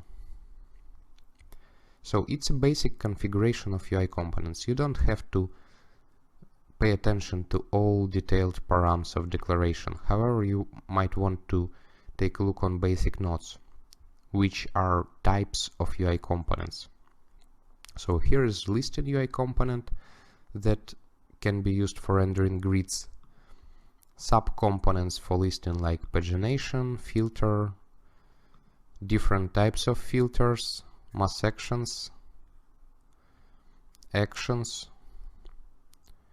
columns is also a separate component used inside grid component, and many more, including forms and field sets. The main idea of using UI component is that the most part of appearance and behavior is configured in XML. That's making UI components extendable from other models. And that's make it so powerful. So I hope you like UI components, and we are going to use them in the next video for rendering grids. Hello and welcome to Rendering Grids video. In this video we are going to take a look at grid collections and listing UI component configuration. We are going to create a grid in admin panel. So first I would like to change the controller for admin created by us earlier. We're going to controller admin HTML index.php, and here we have a code that outputs hello admins to a blank page. We want to move output to layout and just return a page in this controller. So instead of this code, we'd like to type return this result factory create and result factory type page. That's it. Now we can change the result of this controller from layout.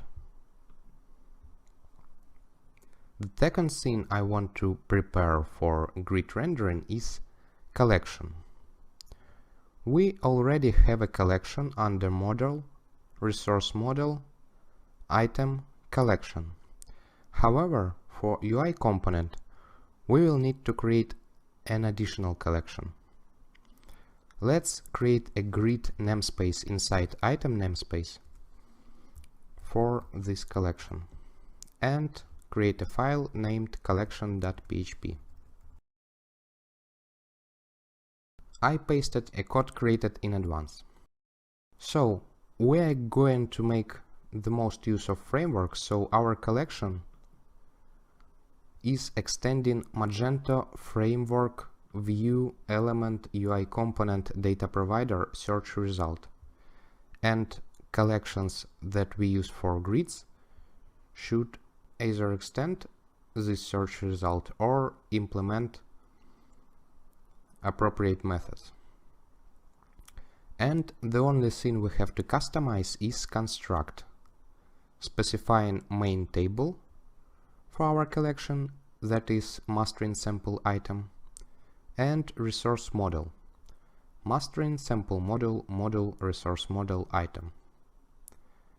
Everything else will be handled by search result class. Now let's add our collection to appropriate lists using di.xml. We'll go to etc di.xml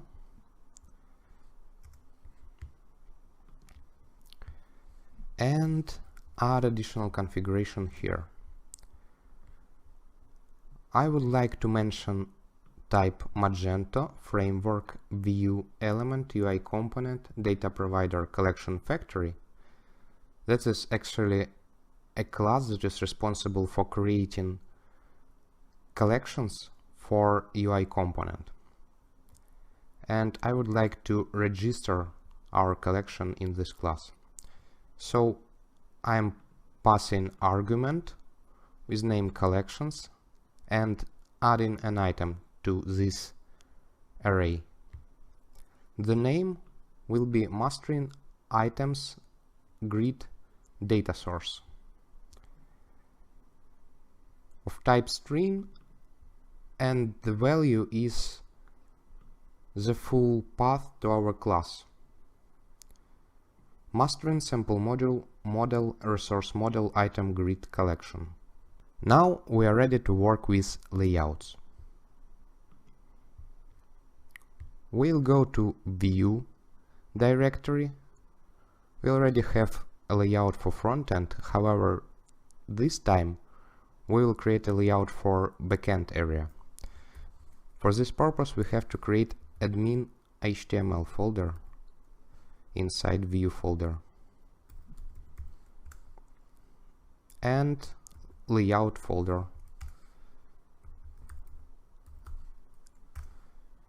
Here we have to create layout with the name that match MCA, so module controller action path, and in our case it's mastering the model index controller and index action dot XML.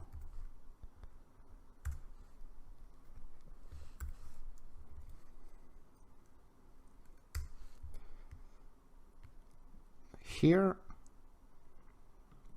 the same way as in front-end layout, we are adding our content to reference container. However, this time it will be not a block but UI component, and the name of UI component will be mastering items grid. Now we have to create configuration for this UI component, and it should be done in a separate file. UI component configurations require a folder called UI component inside area folder.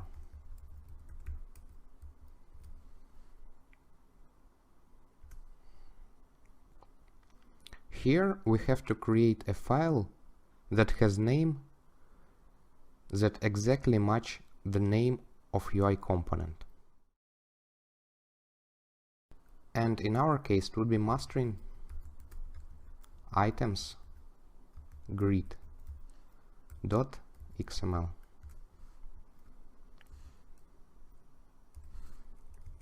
The UI component configuration is quite complex and looks very complicated the first time. However, the most arguments you have to specify here are almost the same for each grid and each UI component. You have to change only a small part of this configuration, and creating UI components one by one, you will quickly get used to this type of configuration. The complexity of UI component configuration gives us more flexibility and extensibility for those components. So our component will be instance of listing. This component is used for rendering grids. We would like to specify the provider and dependency on mastering items grid data source. The second item in data argument is location of spinner while UI component is loading, and the spinner will be on a place of mastering items columns component that we'll create later. Now we have a data source section inside component configuration, and the name is mastering items grid data source, the same name that we specified adding our collection to collection factory in DI configuration. Here we would like to specify the type of our data provider, and it will be standard type, so data provider from framework. The name is the same, The primary field name and request field name is ID. So primary field name should match the ID field name in a database, and request field name is the field that you would like to receive IDs in your requests. Now we're specifying update URL for Ajax requests, and by default it will be handled by Magento UI JS grid provider. It will handle everything automatically. You don't have to change this configuration unless you want to change the update flow. Now configuration of listing toolbar, and here we are adding subcomponents, adding functionality to the grid. And the first subcomponent is bookmark. This subcomponent makes possible to change position of columns and save this state. Columns controls are displaying hidden columns and makes it available to add additional columns to a grid. Export button provides functionality for exporting data to CSV or XML file. Filters, filtering grid, and paging is a simple pagination for a grid. You can find more components observing Magento UI model. Some components can be used with grid, some subcomponents are created for different global components, such as form, that we'll cover in the next video. Finally, we are configuring the columns, and the first part, which is data configuration, is similar on all grids, except you want to really change the basic functionality of a grid. And here we specify provider and configuration for editable grid. Finally, we create a selection column that will appear on the grid as checkboxes. This column will be required later for creation of mass sections. Second column will display the name of our item. The type of this column is text, and the label is name. The label is translatable. And the last column is for description of item. Now let's check how our grid is rendered on admin panel. But first we'll clean cache. Bin Magento, cache, flush. So let's go to admin panel. Entering my credentials, and now I'm going to use the menu created earlier. This will navigate us to mastering index controller that will render the layout with UI component. So as you can see, now this page looks much better. Instead of hello admins, we are rendering a default admin layout with a grid, and the grid is displaying all our items loaded from the database. Also,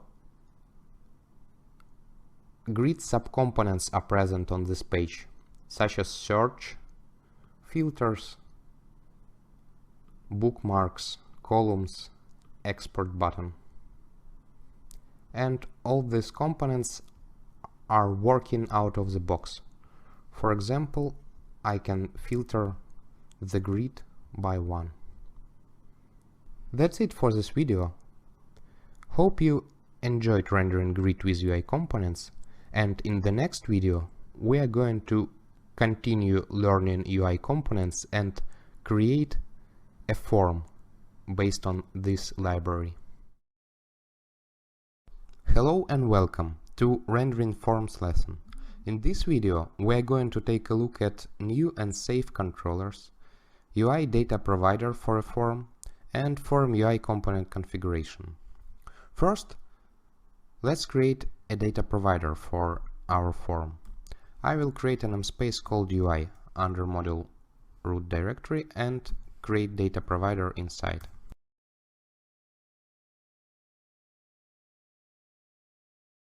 Here we are creating a class named data provider that extends Magento UI data provider abstract data provider. For the constructor, we are requiring name, primary field name, request field name, collection factory for own use, meta, and data. Most of these params will be passed to parent constructor, and all those fields will be specified in form UI component configuration.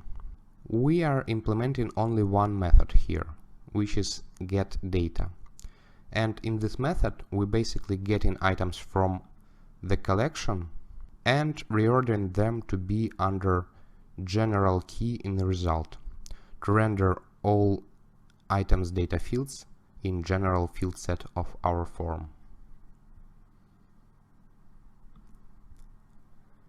Now let's create controllers that we'll be using for rendering the form and saving an item. So I go to controller admin HTML and I'm going to create the item controller folder here. And under item folder I will create first controller, which is new action. As the new word is reserved by PHP, we have to call the controller differently. The new action controller is pretty simple. It just returns the result of type page. All other things will be handled by layout and UI component. The second controller we will need is save. Save controller requires item factory for a constructor, and in execute function it creates an item, sets data which it gets from request post value under general key, that is basically data from general field set, and it saves the item. Then it creates a redirect using result redirect factory create and redirecting the application to mastering index URL, which is URL of our grid. Now we can create a layout for the new action. We go to view, admin HTML, layout folder, and we create file named mastering item new.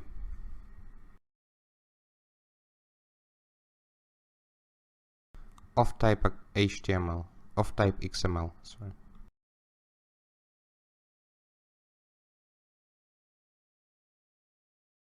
This file is pretty much like the layout that we created for grid. However, the UI component that we add into content is now mastering item form. And I would like to pay your attention to the layout attribute of page node that I used.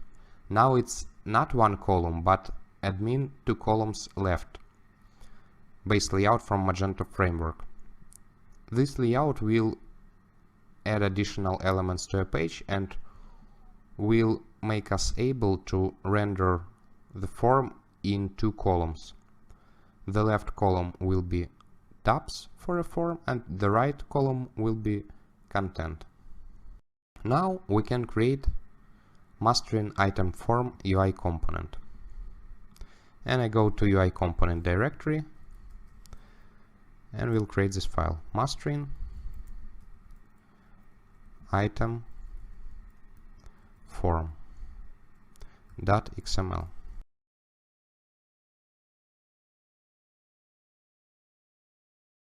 So this file is providing the configuration for UI component, and the JS config nodes is specifying the data provider, which is mastering item form namespace, and mastering item form data source is the name of data provider that we'll use, that we'll declare later, and the dependency is the same.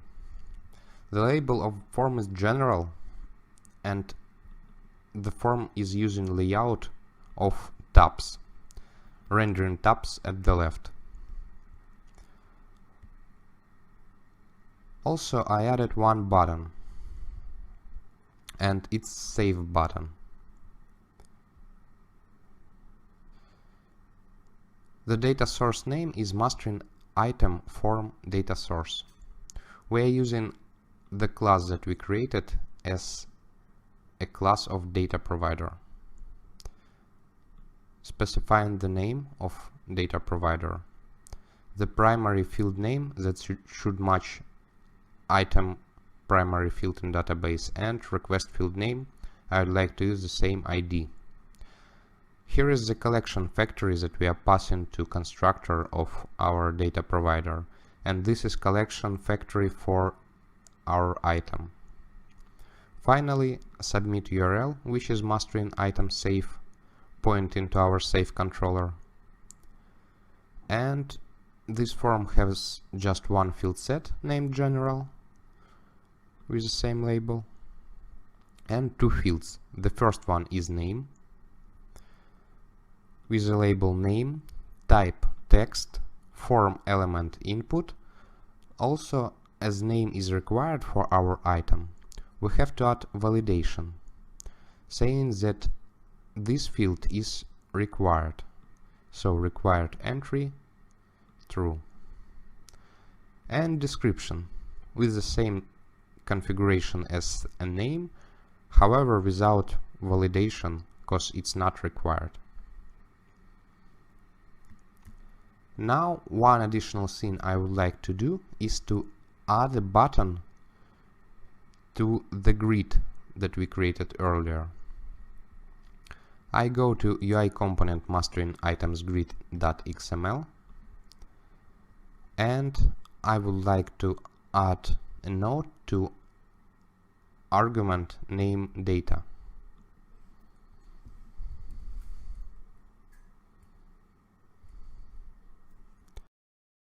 Basically, I can just copy the button's declaration from the form, because all UI components configuration is similar.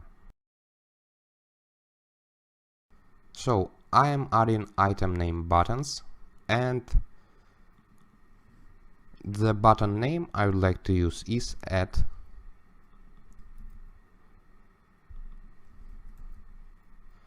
The label is add item. The class for CSS is primary, and URL will be mastering. We can use star because this page is rendered on the same URL. And item / new. That's it. Now let's test the form on the front end. First, I would like to clean cache.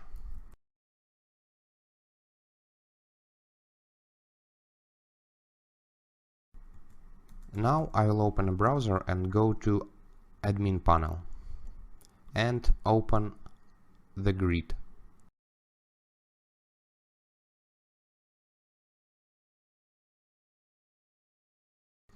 As you can see, now grid has add item button. And we can use this button to open our form. Here's our form rendered. As we can see, only name field is required. And I will try to create a new item.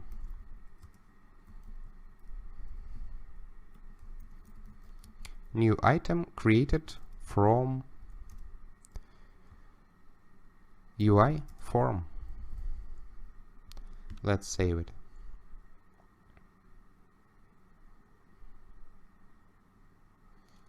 So we are redirected back to the grid and we have this item in a list. That's great. In the next video, I will tell how to create custom UI component. So we'll be able to introduce the new type of UI component to Magento 2 framework. See you later. Hello and welcome to Extending UI Components video. In this video we are going to take a look at extending XML configurations, adding new columns to grid, and customizing existing columns. First, let's take a look on a grid that we are going to extend. I am logged into Magento admin panel and I would like to go to Sales Orders page. On this page we can see a Magento UI component grid that is rendering orders, and here is my test order in this grid.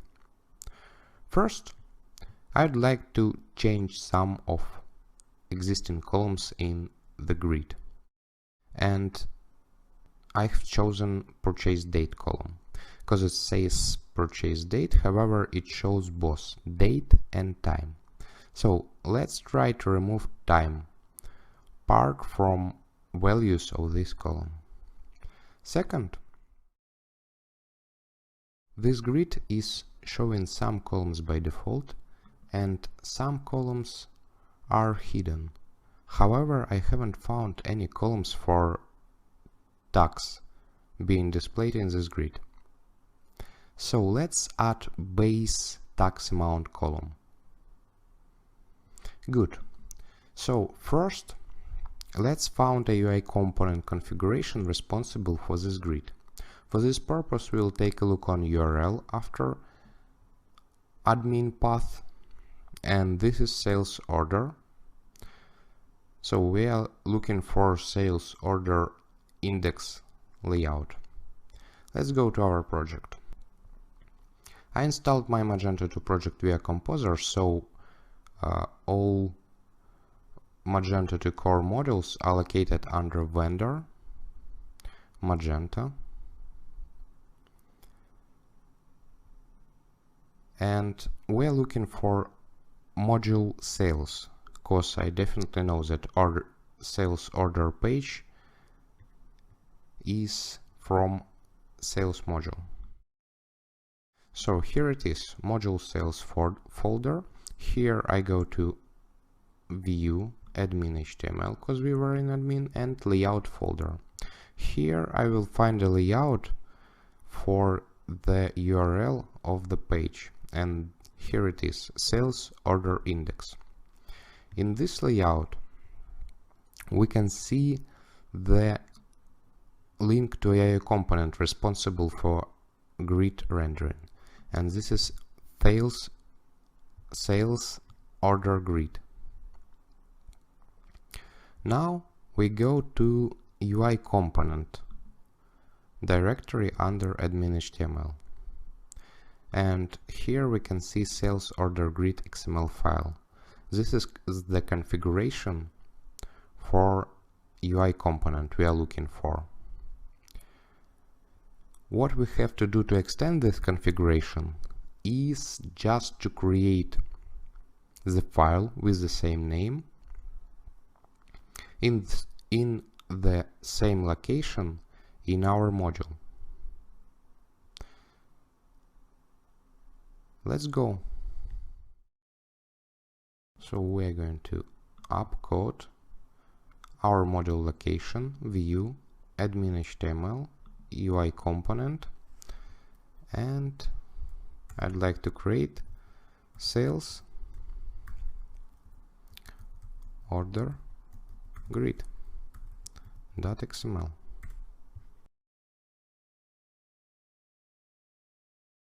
I added content, but first let's take a look on the original file.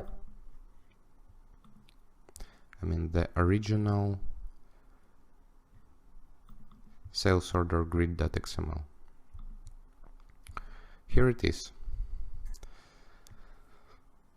So what we are looking for is first purchase date column,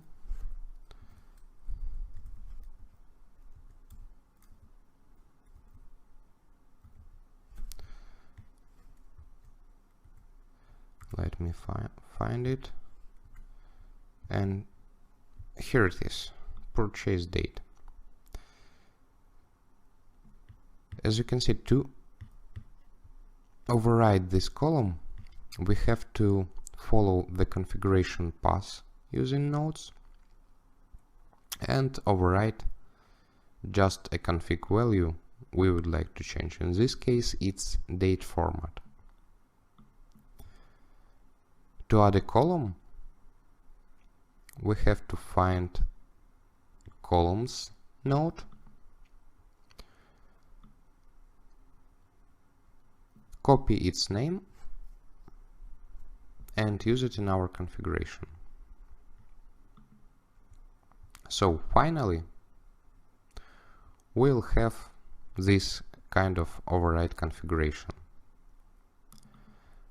I have columns node as a parent, then I'm referring to created add column, changing date format to just months, day and year. Then I am adding base tax amount column with price renderer. It will have filter of range type and label base tax amount.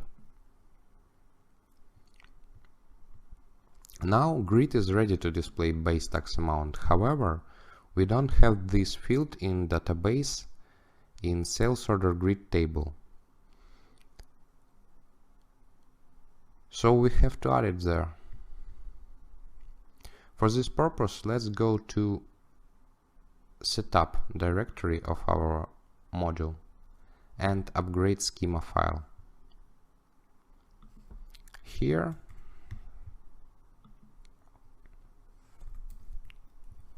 I'm going to add code snippet. Here we have to create additional version check, increase version number, and we are adding column to sales order grid named base tax amount of type decimal as usual for price types, and simple comment.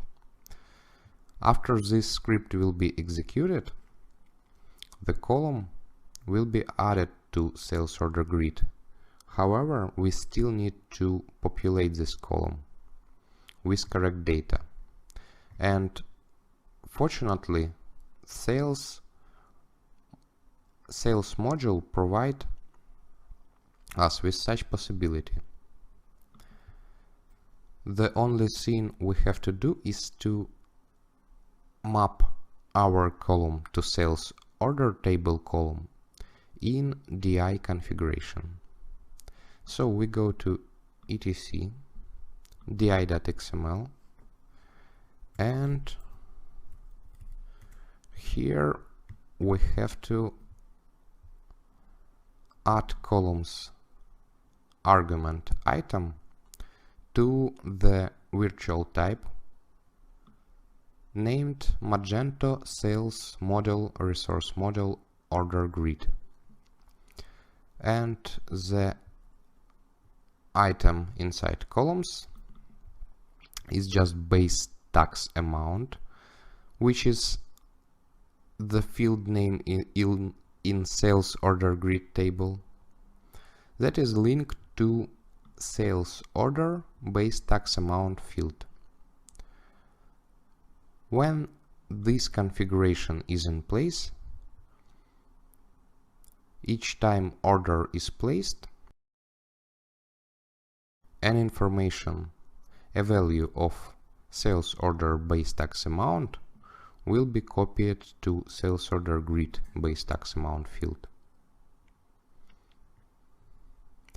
Finally, let's edit module.xml and perform our upgrade. In module.xml, we would like to first change the version of our module for our upgrade script to run, and second, I would like to add Magento sales to dependency of our module, because now our module is extending Magento sales functionality, and keeping Magento sales in sequence will ensure that Magento sales module is installed and our configuration will be loaded after Magento sales configuration.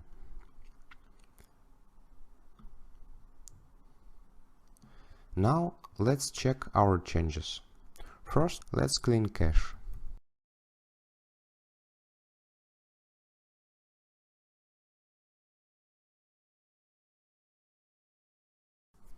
Now let's upgrade. Bin Magento setup upgrade. Finally, let's take a look on changes on sales order page and the grid. I'll refresh this page. As you can see, base tax amount field appeared in the grid, and it says that I didn't pay tax for my order. Also, purchase date is now showing just date. That's great. In the next video, we'll customize checkout. Hello and welcome to checkout customization lesson. In this video, we are going to take a look at checkout UI configuration, disabling checkout components, and adding elements to checkout. Let's take a look on Magento to checkout page. I have one product in shopping cart and I'm navigating to checkout. So take a look on the form on the left side and order summary on the right side. What we are going to do in this video, we will remove order summary block. We will disable this component just for demonstration purposes, and we will add another additional component to checkout and render it here near order summary block. Let's try and do this. So Magento checkout is configured and is implemented using UI components. However, it is possible to edit almost everything on checkout page using default Magento layout. So we go to our module, mastering sample module, view, frontend, layout, and here we are going to create a file for checkout layout, and the MCA of checkout is checkout underscore index dot XML.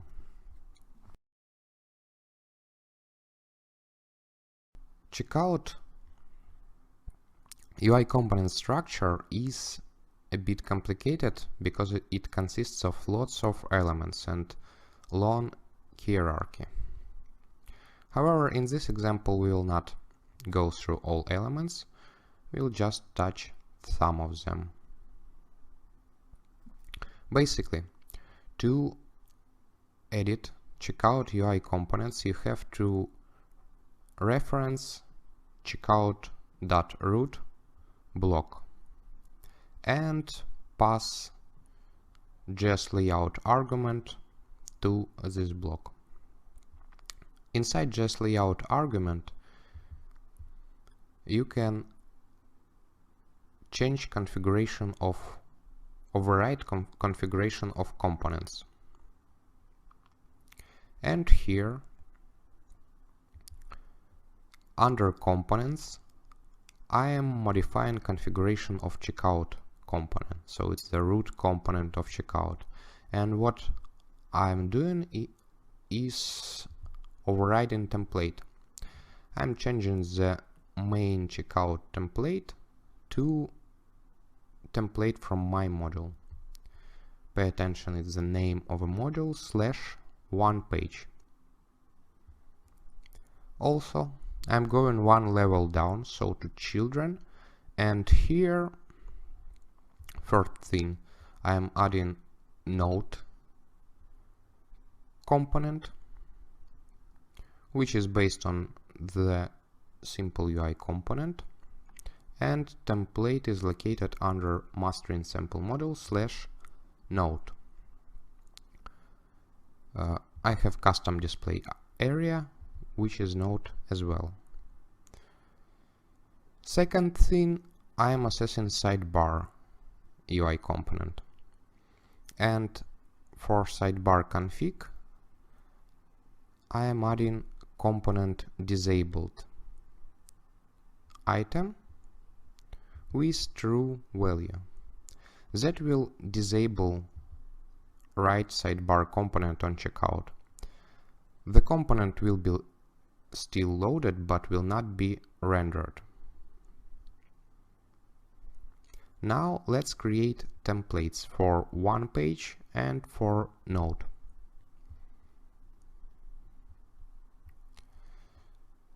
Templates for front-end rendering, for rendering on front-end, are created under web, template directory. Pay attention on different namings, so PHTML templates are stored inside templates directory. However, for front-end render template, you have to create directory template without s at the end. Now let's create the first file, which is onepage.html.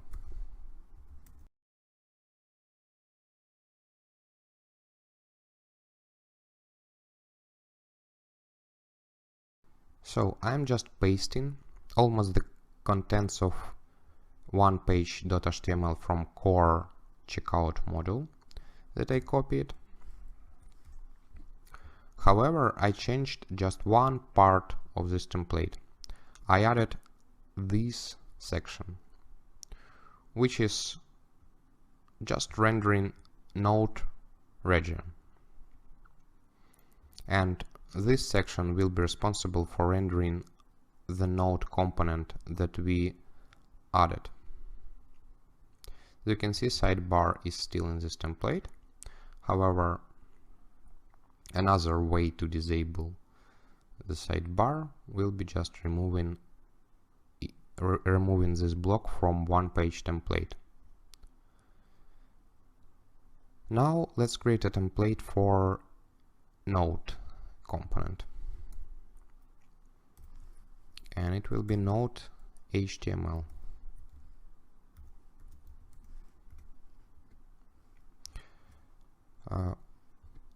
Here I will add some sample content like just note.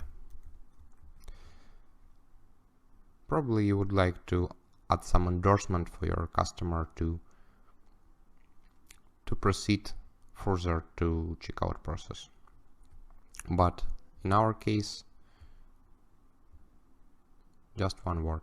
Now let's flush cache and check the customization on frontend.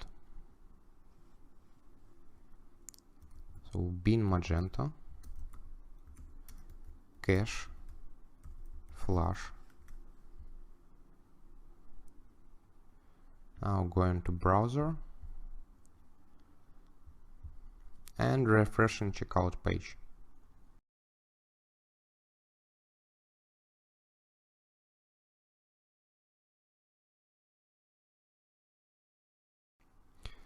As you can see, order summary is removed, it's no longer here, and our node component is rendered. I would like to recommend you to go to module checkout on your vendor folder and Magento, view, frontend, layout, and checkout index configuration. You will be able to see all checkout elements here, all checkout base elements rendered by checkout module. And using the names in this configuration structure, try to disable or add additional elements to checkout page. So we just completed section 3 of Mastering Magento 2 course. In this section we learned about Magento 2 UI components, created grid and form with these UI components, and customized core modules grid and checkout. In the next section we'll talk more about customization ways and approaches. Fourth section of Mastering Magento 2 course, customization. In this section we are going to take a look at dependency injection configuration, plugins and observers, layout configuration, and JavaScript customization. The first video of this section is dependency injection configuration, and in this video we are going to take a look at preferences, arguments, and virtual types. Let's take a look on customization using dependency injection on example of login functionality. So let's add some log entry point to our module. I'll go to app code mastering sample module, console command add item.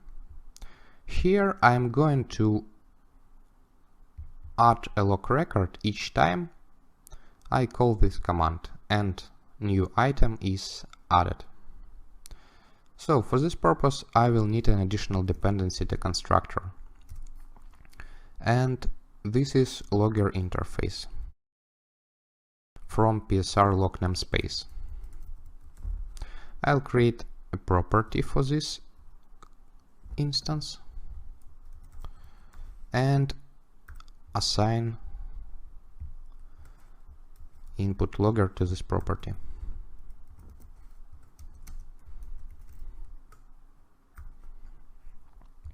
Now I am able to use instance of logger interface in this my class, and what I'm going to do is right after saving an item I will call logger and log a debug message saying item was created. That's it. Now each time we call this command and item is saved, we'll see item was created message in debug log. Let's test it. So we call bin Magento mastering item add, and we'll pass the summary of an item as a first argument. So looks like item was created, and let's check our logs. Debug log default location in Magento 2 is project root var log debug.log. As you can see, here is our message. Now what I would like to customize is to change output file for debug log messages. And there are three basic ways how we can do this using dependency injection configuration. Let's take a look how functionality is configured in Magento itself. So, as you already know, dependency injection configuration file is located almost in each module under etc directory in di.xml file. However, there is global configuration file independent of module context, and this file is located under project root app etc di.xml. The basic logger functionality is configured in this file. And as you can see, the first line is defining preference for logger interface that we used. Each time any class will request PSR logger interface, it will get an instance of Magento framework logger monologue because of this configuration entry. If we'll scroll down, we'll see the configuration of Magento framework logger monologue, and here is just arguments configuration. This configuration is specifying which arguments each instance of Magento framework logger monologue class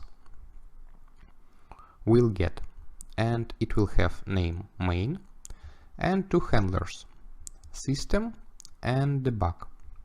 As you might guess, our target is debug handler. Let's take a look on this class.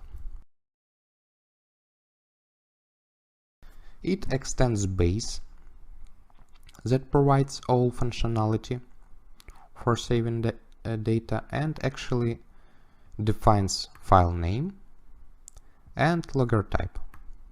What we would like to change is file name, and for this purpose we'll create our debug handler within sample module.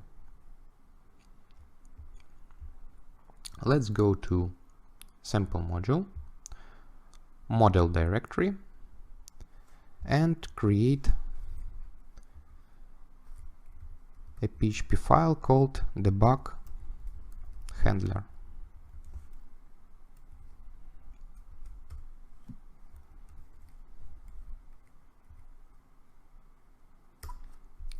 I have contents prepared, and it basically copy of original debug handler with changed file name. So now file name is var log debug underscore custom.log. We created this file, and now we would like to use this debug handler instead of original Magento framework debug handler. This can be done by changing DI configuration. So we go to our etc di.xml and we'll add a preference.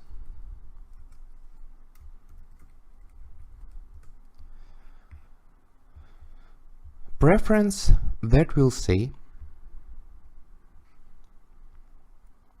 that instead of Magento framework logger handler debug class instance, we'd like to use mastering sample module model debug handler. This DI configuration entry will change the behavior of all framework and each module. So now, instead of logging using Magento framework handler, all Magento will start logging debug records using the handler from sample module. And let's check it. First, we have to clean cache because we changed the XML configuration. And now let's add additional item. The item is added. Now let's check our logs. We go to var log, and as you can see, the bug custom log is created. It says item was created. So our functionality works. Our customization is in place. However, when we use preference in di.xml, it is affecting all functionality in Magento framework.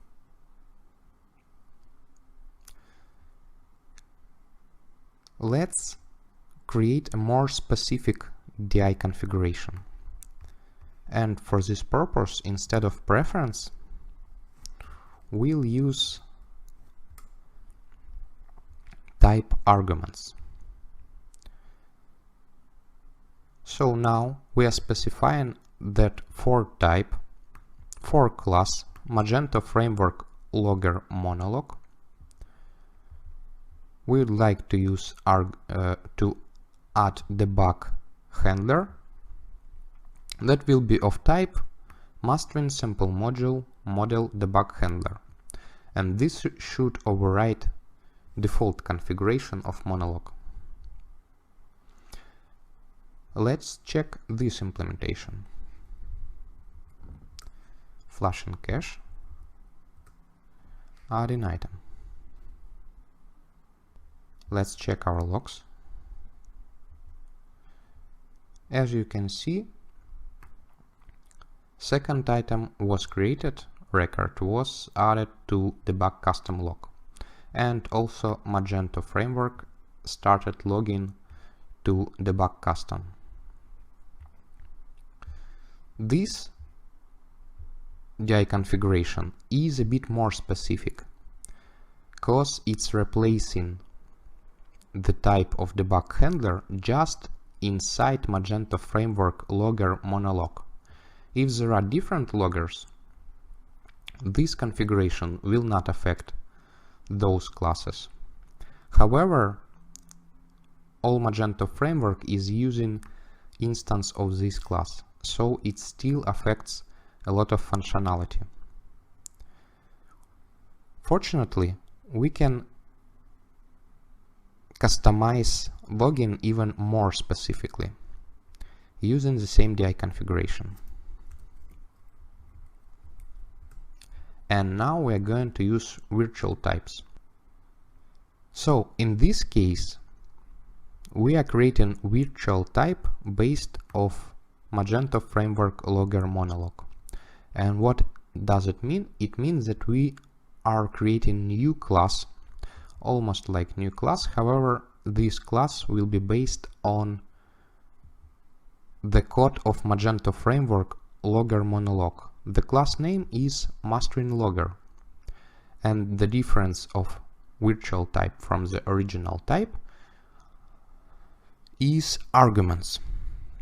And here we are configuring arguments that monologue will receive on constructor. The name is the same, and handlers will get first system handler, and this will be default Magento framework logger handler system. And second, we would like to change. This is debug, and we would like to change it for mastering sample module model and debug handler.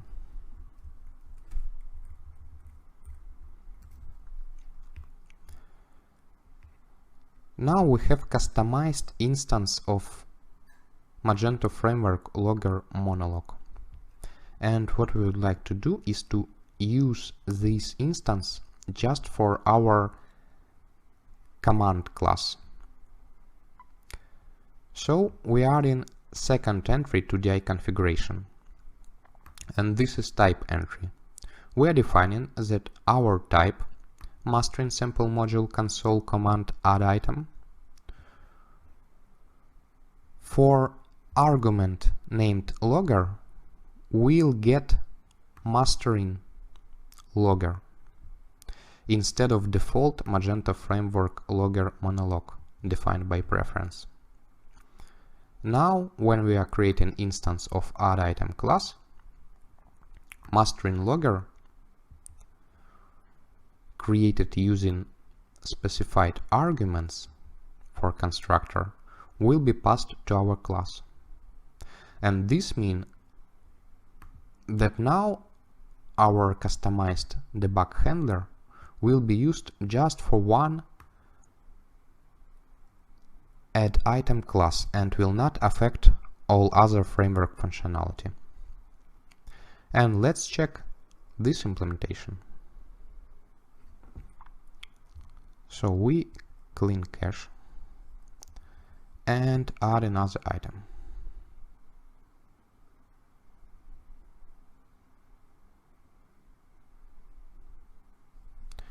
Now let's go back to logs.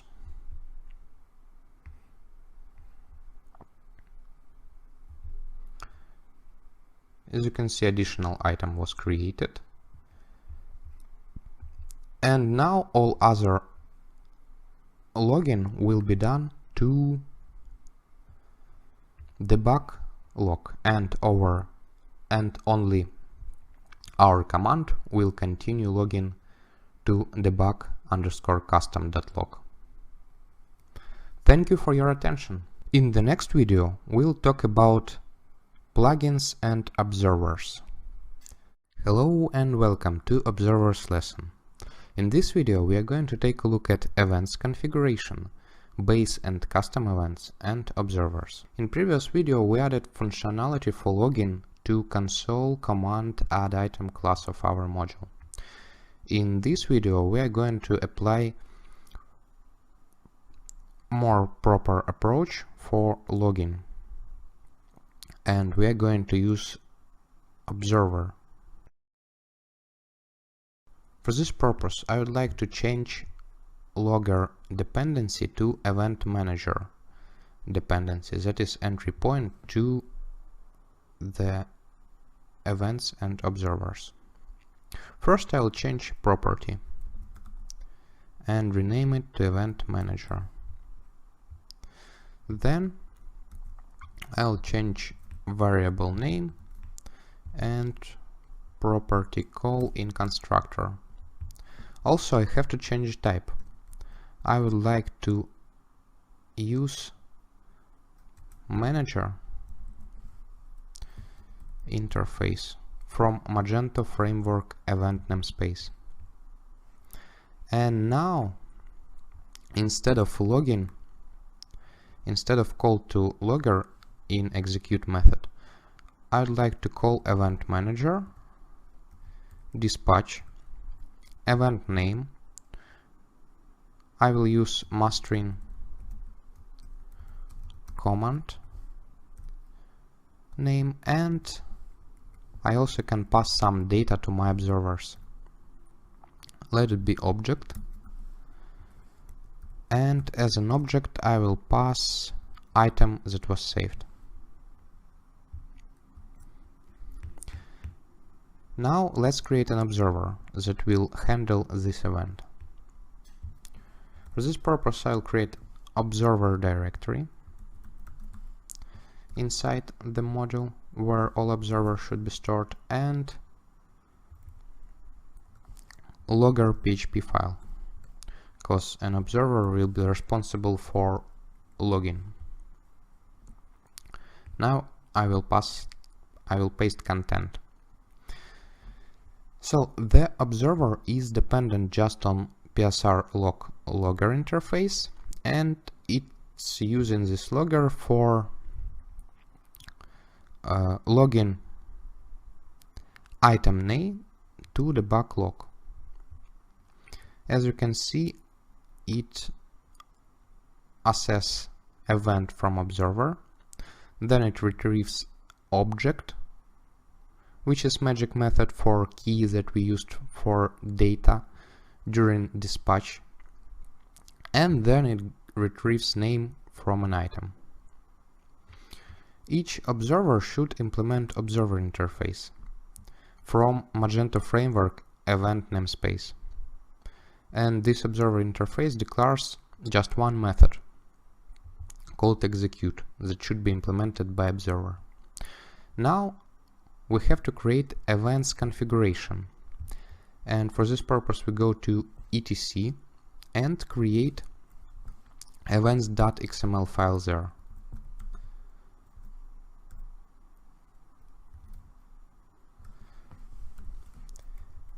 In this file we are mapping event to observer. So I am mapping mastering command event dispatched in add item command to the observer created earlier. And I am using some unique name for this observer.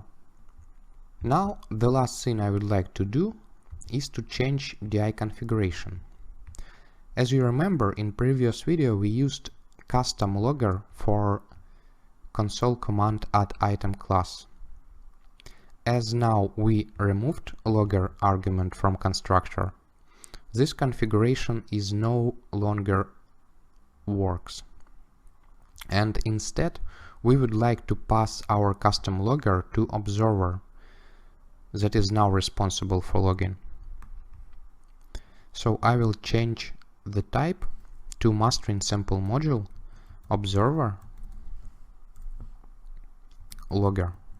Now let's test our implementation. First, let's clean cache.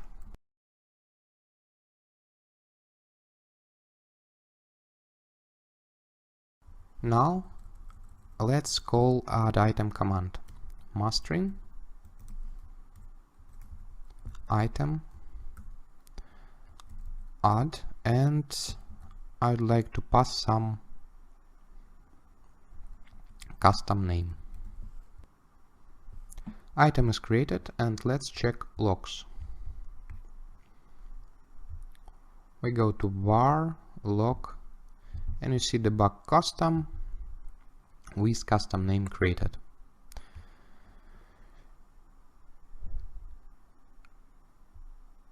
However, there is even easier way for logging such events. The thing is that Magento framework has lots of predefined and out-of-the-box events that can be used. Those are static and dynamic events. And in our case, we would like to use one of dynamic events from Magento framework. Basically, we are going to log each time an item in our module is saved. And for this purpose, we would like to go to model item.php to our module and add an event prefix here, which I would like to use mastering sample item. This event prefix is used by abstract model to generate events. Now we'll go to events.xml configuration and we'll change event name. We'll use our prefix mastering sample item. This is prefix of our module, and then we'll specify a dynamic event name or event suffix. And I'd like to use save after. This is the event that is dispatched after the model with this event prefix is saved. Also, the model is passed to data together with event as object, so under object key. That's why we don't need to change the implementation of observer logger. Now we can remove dispatching functionality from the command.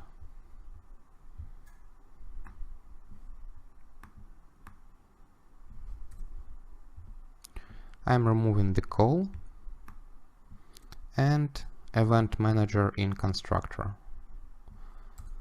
Also, I'll remove a property. Now let's test the functionality using event dispatching from framework implementations. I'd like to clean cache and add item with custom name too. Item was added, and let's check our log. As you can see, custom name 2 was added to debug log. Finally, what I'd like to advise you is to search the project for default Magento events. For example, you can do this by going to vendor Magento if your project was installed using Composer and calling find in path something like dispatch, or even better, event manager dispatch.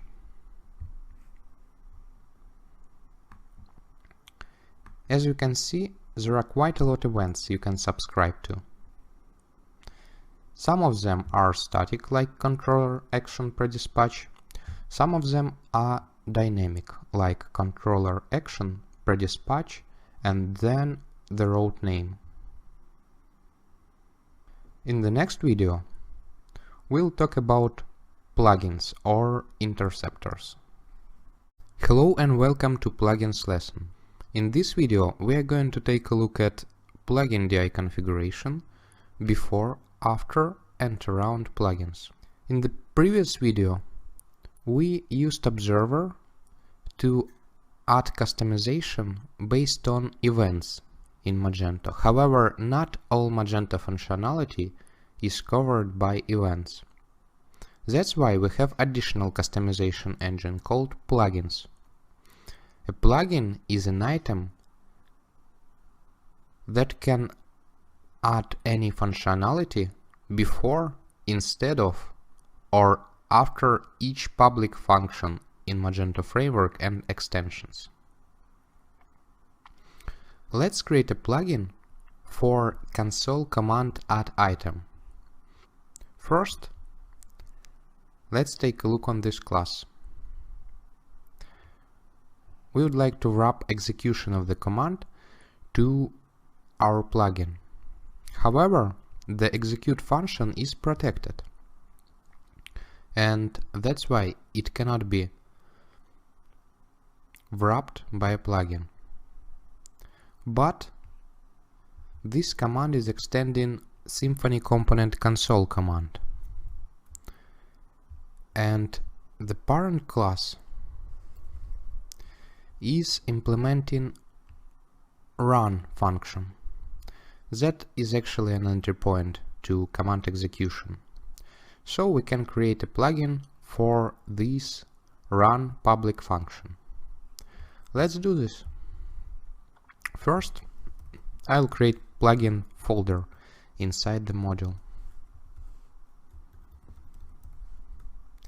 And I'll create logger PHP file inside.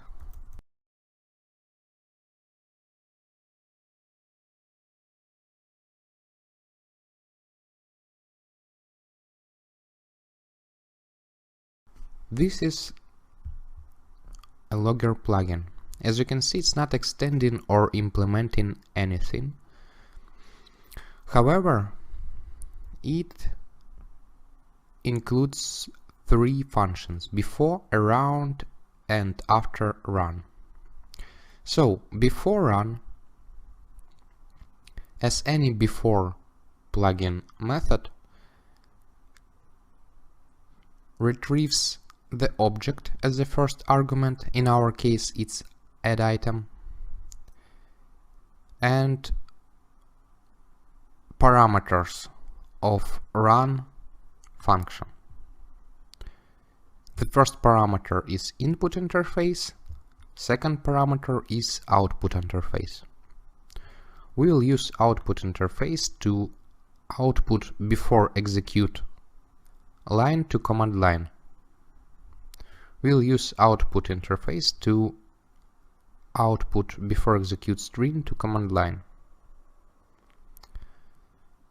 Second method is around run, and this method will be executed instead of run method.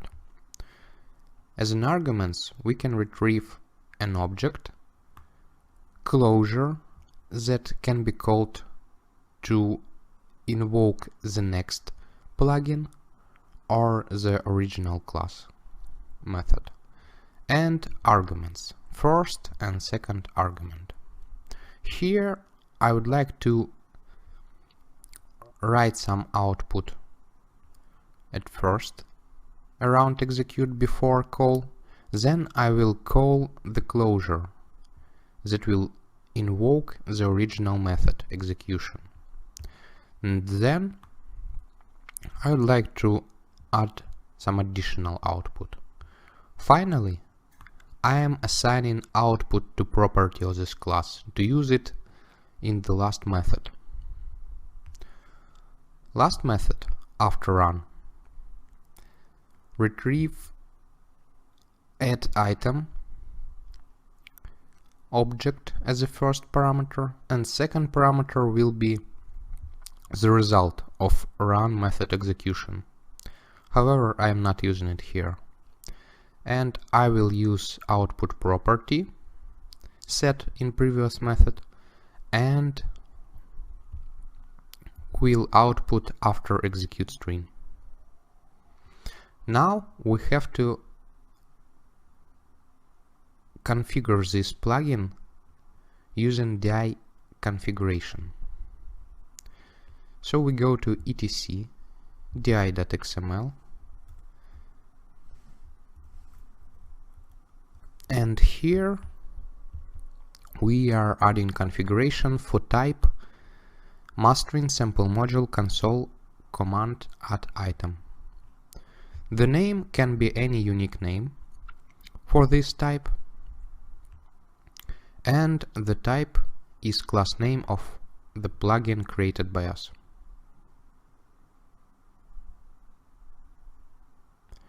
Now we can test work of this plugin. First, I would like to clean cache bin Magento cache flush. Now let's call the command mastering item add and add some name.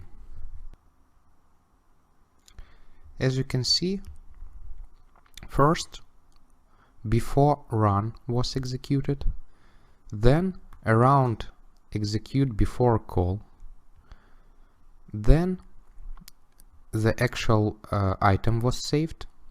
We don't see output here. Then after call was outputted, and finally after execute. Thank you for attention. In the next video, we'll see how we can customize functionality using layout configuration. And welcome to layout configuration video. In this video, we're going to take a look at block arguments and removing replacing blocks.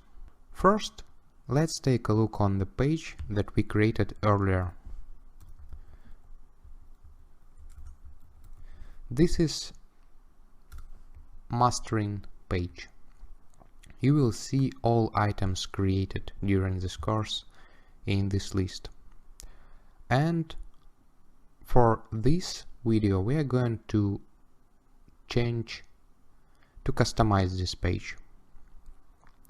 First, I would like to show you how to remove an element from a page. And for this page, I think we'll remove this subscription block. Basically, in Magento 2, you can replace blocks by removing the original block and adding another block instead. The second thing,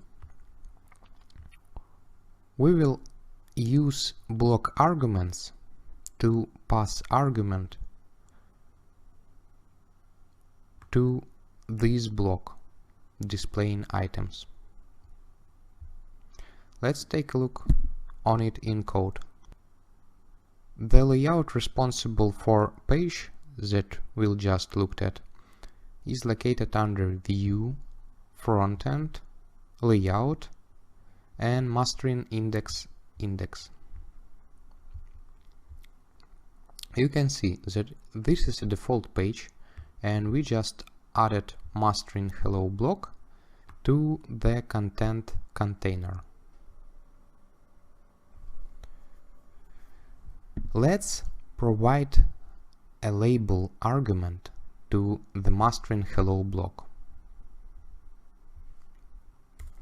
So I'm going to open this node, use arguments node and argument name label, and let's put some content like the label here. Also, we have to specify the type of argument, XSI type. In this case it's a string. One additional change to this layout is removing subscription field, and for this purpose we'll use reference block node. We'll specify the name of the block that is adding subscription field, and the name is form subscribe. This information can be observed in a newsletter module, and we'll say remove true. Now this block will be removed. Finally, let's use the label argument inside the template of mastering hello block. First, let's take a look on block itself. So all arguments specified in layout XML are added to the data. And finally, this data is accessible using magic methods on a block. So if we'll go to template, which is under View, Frontend, Templates, Hello PHTML, we can use PHP echo block get label.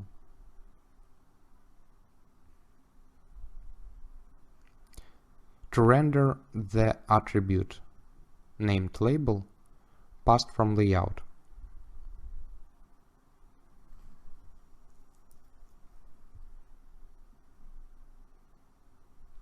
Now let's view changes on frontend. But first, as usual, we have to clean cache.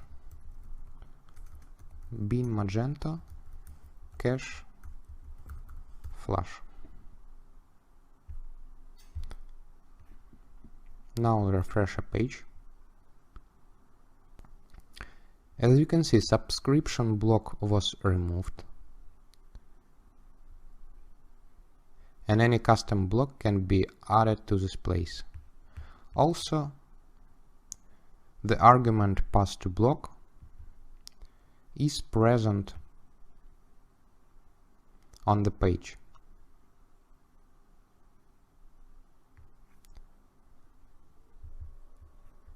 Layout arguments are very handy to customize blocks on different layouts.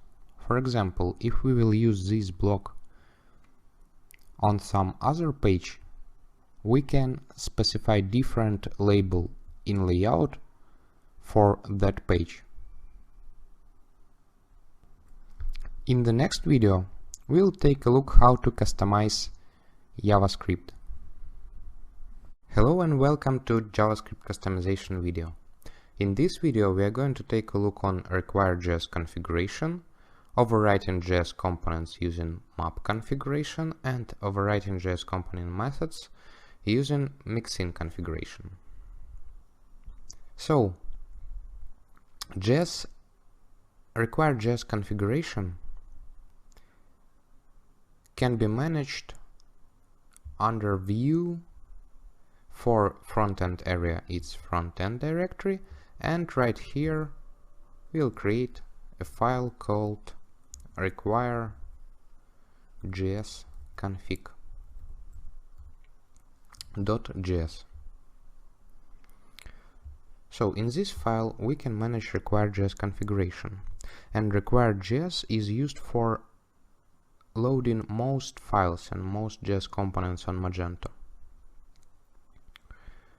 Let's take a look how, using required JS configuration, we can replace a complete file. So let's declare config variable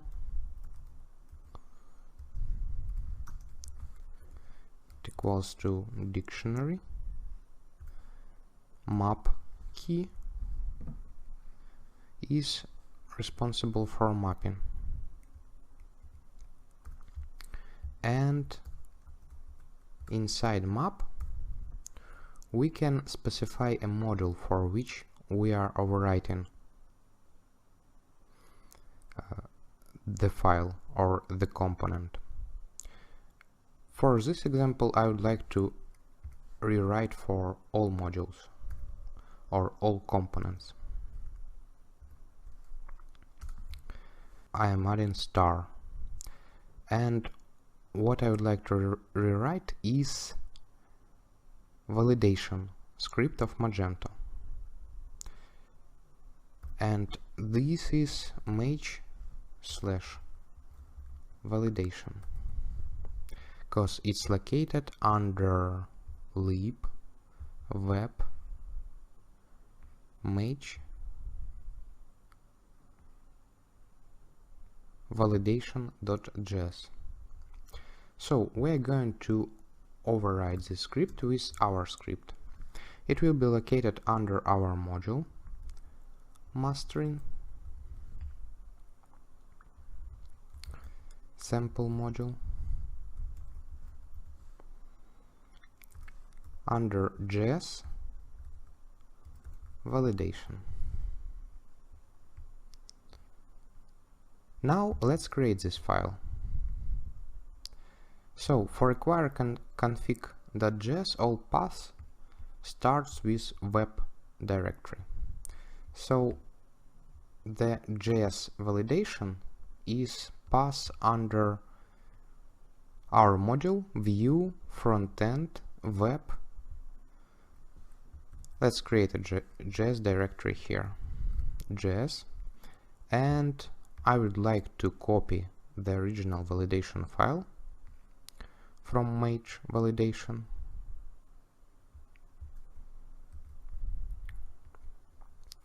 put it under frontend web.js, and here I'd like to change just one string, one line, to make sure that a file from our module is loaded instead of original one. And I'm going to find required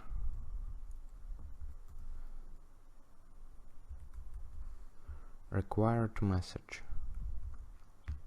and here it is. So this is a message used for required fields, and I will add custom suffix to make sure that this file is loaded instead of original one. Now let's go to frontend and check it. However, first I would like to remove cache and static content. Static content in Magento 2 is located under pub static,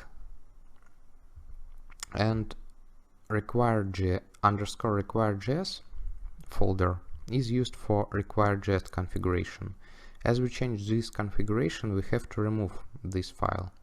Also, frontend In some mods it contains all JS files gathered through all modules. So if you are using production mod, you have to clean this folder as well and redeploy static content. In development mode it's okay to leave it, however I would like to clean it anyway, just to ensure that everything is generated from scratch. The same I'm going to do with cache, page cache and view preprocessed folders.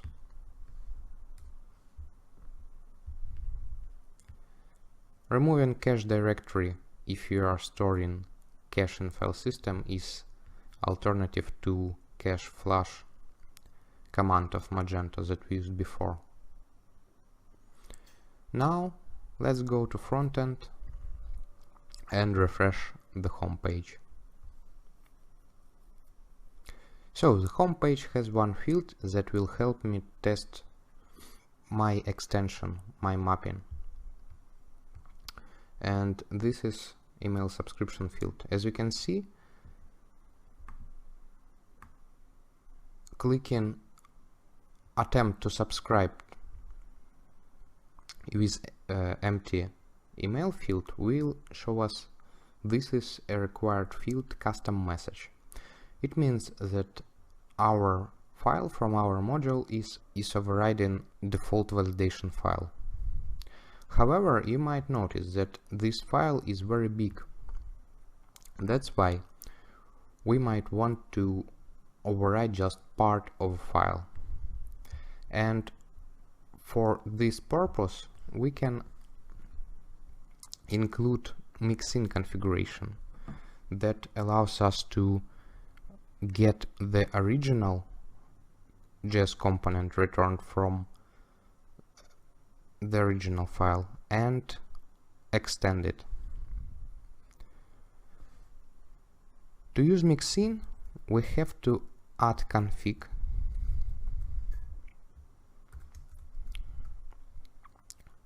mixins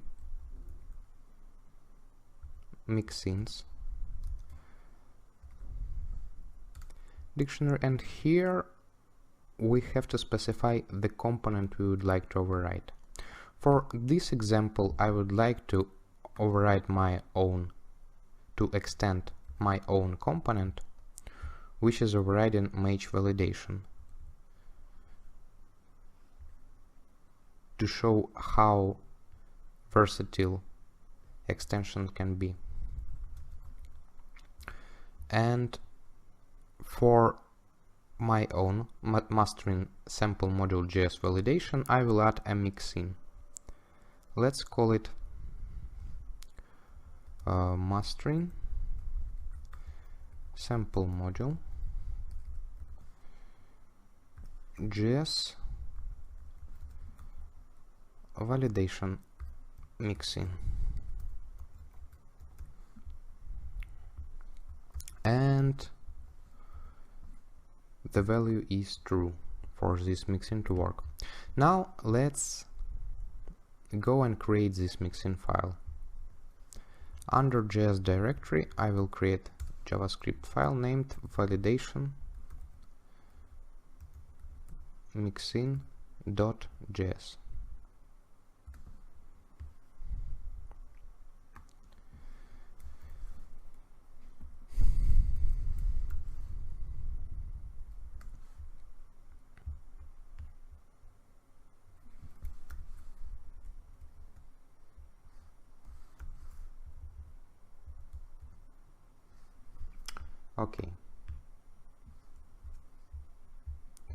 Okay. For this mixin, I will do a very simple operation. So inside I will define a function with just one simple object declared. It's extension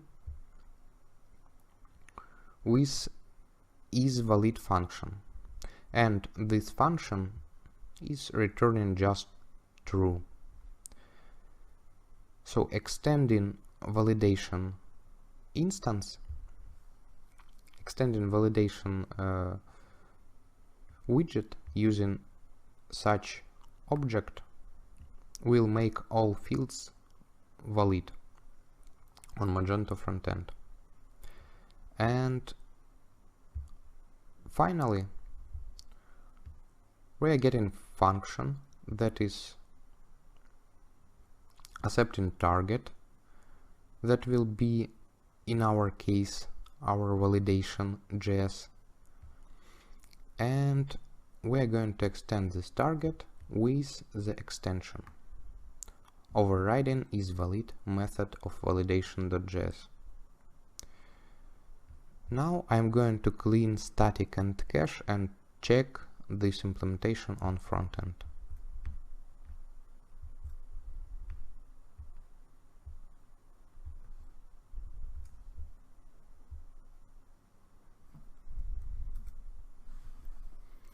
Refreshing home page.